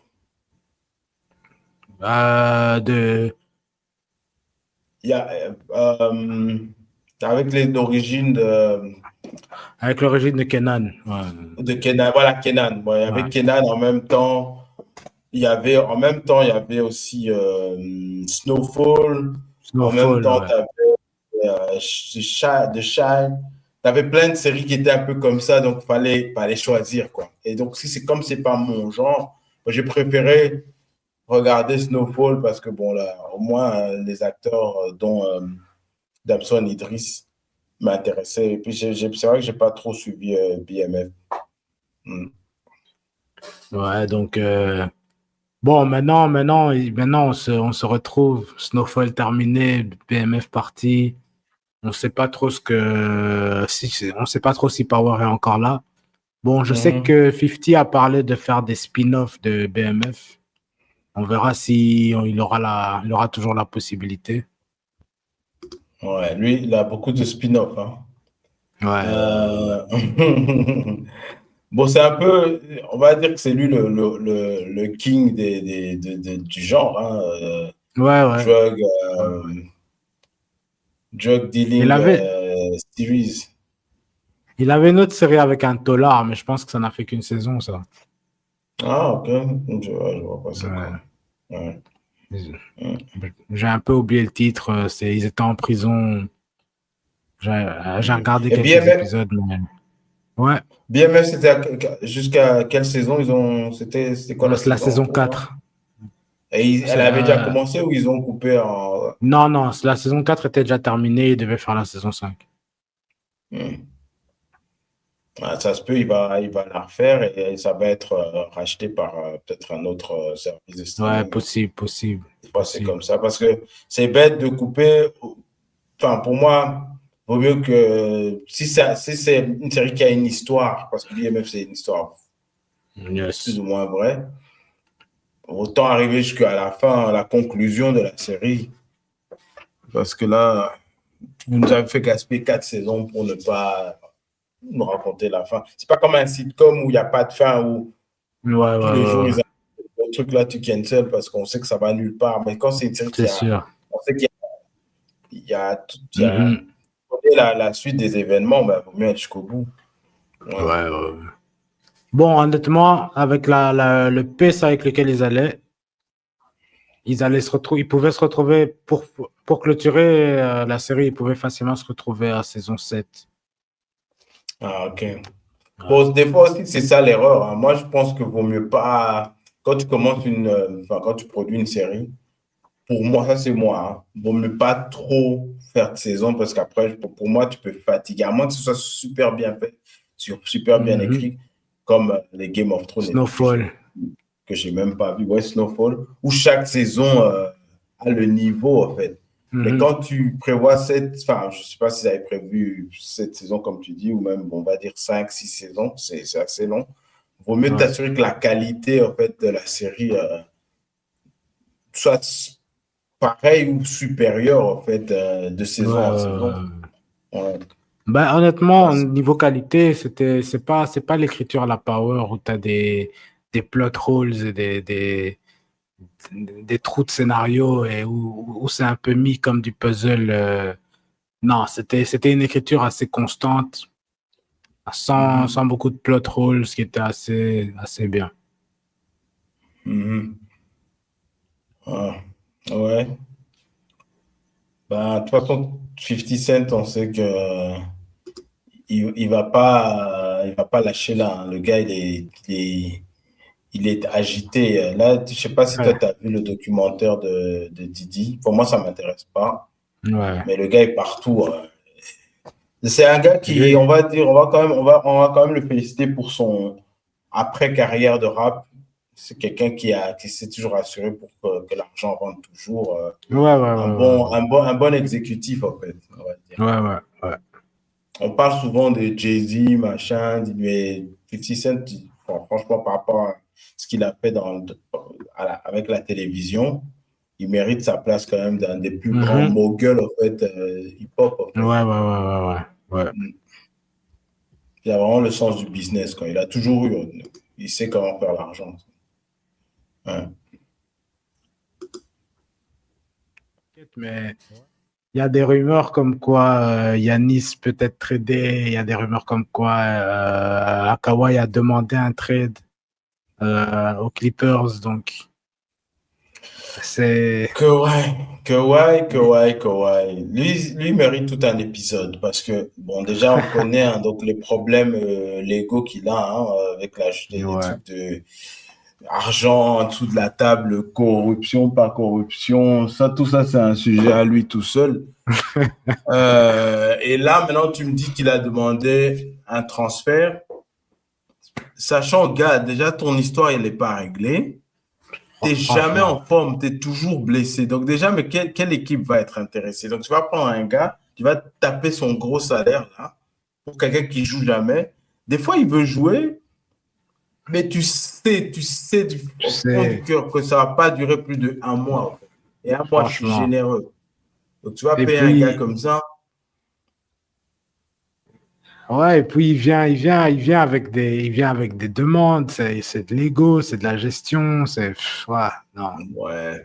Et puis là, son oncle qui est derrière, là, c'est ça. Pour moi, c'est des. Ils sont pas nets, hein, ces gars-là. Ils sont pas réglo. Donc, tu vas demander un échange. Mais quelle équipe va faire cette bêtise-là, en fait? Et puis, c'est toi qui as demandé qu'on te signe à LA. Quand tu es venu à Clipper, tu as eu des exigences. Je veux Paul George, je veux ceci. Et en même temps, on apprend que tu prends de l'argent sous la table, frangin. Franchement, pour moi, qui prenne sa retraite. Déjà, avec toutes les blessures. Il a déjà 2 championships. Il a déjà été MVP, non? Des finales. Ouais. Si. Ouais, ben casse-toi, c'est bon. Parce que là, ce qu'on va révéler sur toi, ce sera pas beau, là. Fais-toi petit, en fait. Ouais. Avant la demande de transfert, il avait fait une interview où il a sorti qu'ils avaient besoin de plus de talent. Alors je me dis, quoi? depuis là, vous n'avez fait qu'essayer d'accumuler des talents. C'est pas ça qui fonctionne, mec. C'est ça. Bon, si on va dire le management de cette équipe, bon, oui, vous savez recruter des talents, mais c'est ça, c'est juste que les talents ont de l'âge. Mais je commence, ouais, c'est Et sûr. ces talents qui recrutent se blessent fort, donc. C'est sûr. Mais je commence à croire que c'est Kawhi qui demande ce genre de choses parce que il y a des décisions qu'ils ont fait que jusque-là, je ne comprends pas. Mais si tu as un gars qui, même à ce niveau-ci, vous avez Harden, vous avez Bill, vous avez Chris Paul, vous aviez Chris Paul à ce moment-là parce que Chris Paul n'est plus là, mais vous avez Chris Paul, toi-même, et tu demandes encore du talent. Vous avez John Collins, Zubac, tu demandes encore du talent. Je pense que c'est toi qui, je pense que c'est lui qui. Et non, il est juste fou.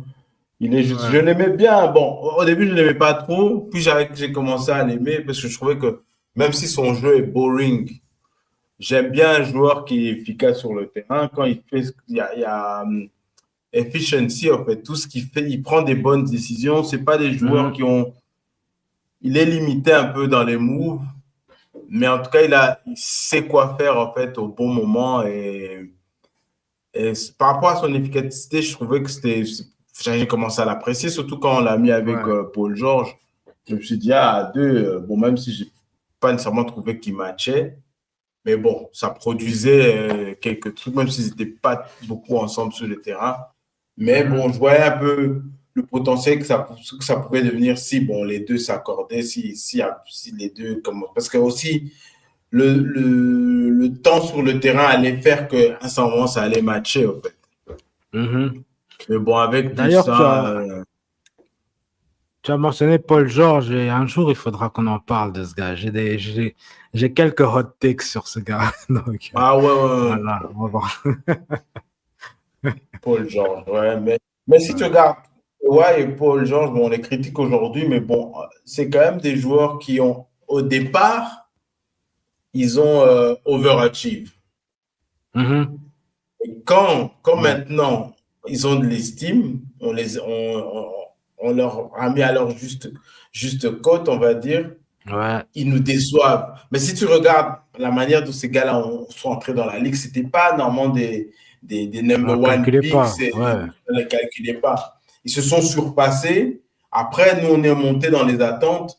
Et maintenant, ils n'ont plus la cote. Et maintenant, on est déçus parce que nos attentes étaient surélevées par rapport à eux.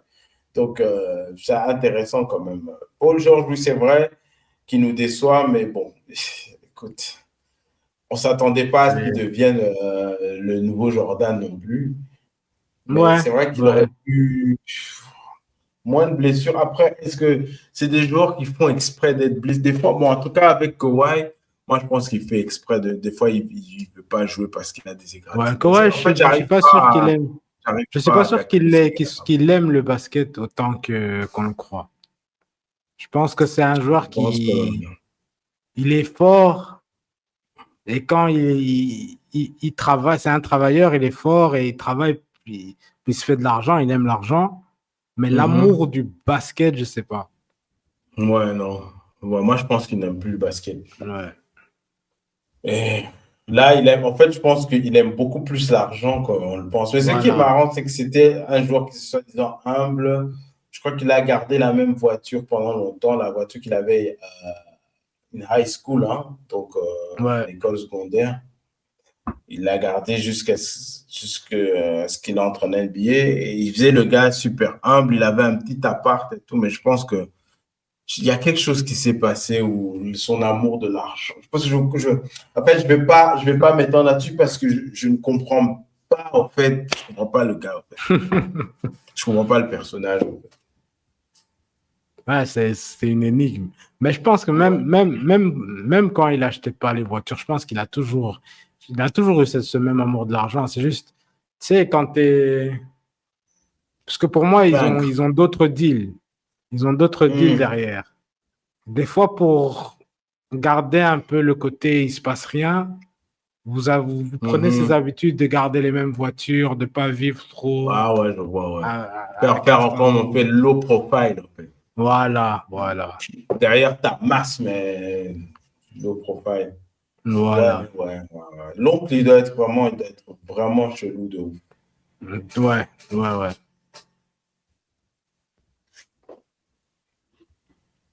Ok. Est-ce que tu as des recommandations musicales pour cette semaine? J'avoue que pas trop. Je suis un peu resté sur les mêmes albums sur lesquels on avait parlé l'autre fois. J'ai pas eu de nouvelles surprises. Bon, j'écoute pas les albums en entier directement. Des fois, je peux prendre un artiste, j'écoute un single ou quoi pour voir est-ce que l'artiste va dans la direction dans laquelle je veux. Là, il n'y a rien qui m'a interpellé en tout cas. Ok. Moi, de mon côté, j'ai un artiste afrobeat pour cette fois-ci.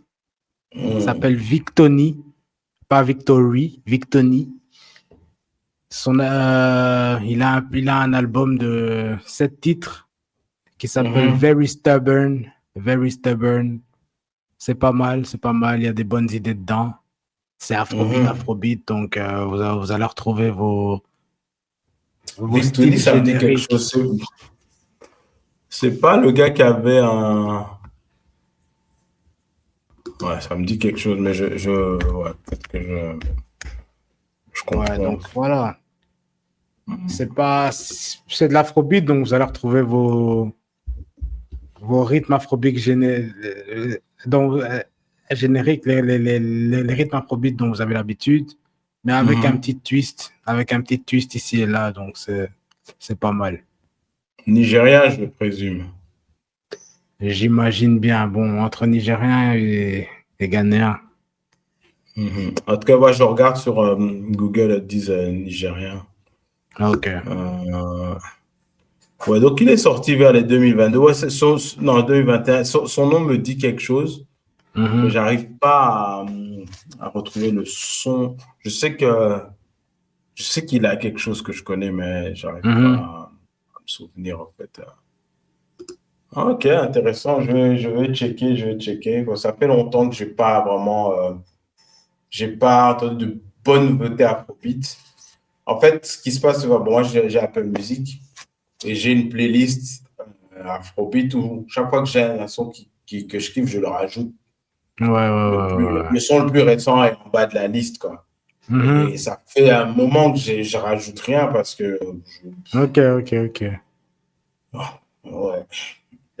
Bon, c'est difficile de découvrir des nouveaux. En fait, souvent, avec ce qui se fait avec les réseaux sociaux, si toi-même tu y mets pas du tien ou tu recherches, tu trouveras pas. C'est sûr. Faut pas se contenter des hits qui sont viraux, on va dire, des TikTok ou qui ont des trends, des challenges pour connaître des nouveautés, mais faut chercher soi-même. Et c'est vrai que j'ai été un peu paresseux dans ce sens-là ces jours-ci. Ben moi, souvent, c'est sur Apple Music, justement, il y a la fenêtre quand tu vas dans New, et puis, genre, je vais dans Africa. Souvent, je regarde les nouveaux projets qui sont sortis. S'il y a une affiche qui me parle un peu, j'appuie. Des fois, je tombe sur des bonnes choses comme ça. Ouais, bon, ouais, faut essayer.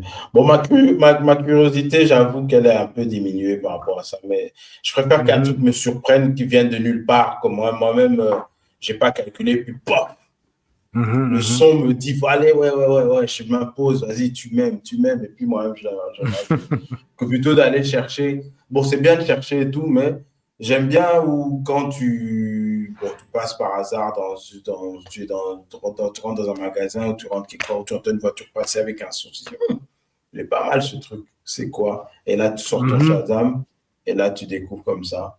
Ouais. Mais c'est rare, que c'est pas très fréquent de rajouter des musiques comme ça dans ta Ouais. Ouais. Sinon, ça, c'est pas une recommandation. Mais il y a l'artiste Charlie Poppy qui a chanté là-haut, qui a sorti son album que je n'ai pas encore écouté. Ok. Je prendrai le temps de l'écouter bientôt. Tu prends ta Mais je pense que vous connaissez la chanson Là-haut, hein. C'est assez connu. Oui. Ouais. Je pense que les gens connaissent. Là-haut, là-haut. Moi, au début, quand j'ai entendu ça, je pensais que le gars chantait en français et qu'il disait vraiment là-haut, quoi. Là-haut. Et puis je regardais en haut comme ça. Là-haut, là-haut. Ouais. Une blague pourrie, hein, mais bon, de temps en temps. Dans l'atmosphère. Ah, bon, je pense qu'on a fait le tour.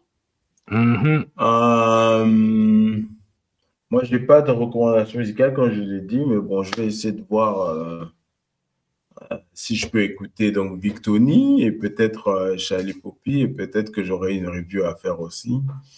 Peut-être que je peux trouver des bonnes perles dans ces sons et avoir des sons que je peux rajouter dans ma playlist. Ça me fera du bien, un peu de frais, quoi. Surtout pour la voiture, des fois, tu en as marre d'écouter la même chose. Tu dis, il faut un truc nouveau, mais faut pas confiance à tout ce qu'on te propose. Moi, je suis pas genre à écouter les playlists proposées par l'IA ou tiens ma playlist. Non, moi, pour moi, mes goûts musicaux sont des fois, je dirais pas supérieurs, mais on va dire plus particuliers que la norme. Donc, je me fie pas nécessairement à tout ce qui est proposé. Mais en même temps, comment veux-tu que je découvre? Voilà. C'est sûr, c'est sûr. Je le fais de temps en temps parce que des fois, je cherche des nouveaux amapiano. Mais quand je vais dans ces playlists, c'est rare que je trouve quelque chose. Souvent, quand je trouve quelque chose, c'est moi-même qui cherche différemment plutôt qu'en passant par ces playlists-là. Moi, je vois. Ouais. Ok. On se dit à la prochaine. Yes. À la prochaine. Donc, Rhythm and Culture, comme vous connaissez donc la coutume, hein, vous likez, vous vous abonnez, vous partagez, vous mettez le pouce, vous faites sonner la cloche, vous commentez, vous spammez, vous critiquez dans les commentaires, vous nous dites, OK, moi, mon top, ceci, dans le R&B battle, j'ai plutôt préféré cet artiste, voilà. Vous gênez pas, donnez vos avis et voilà. Et on se dit à la prochaine. À la prochaine.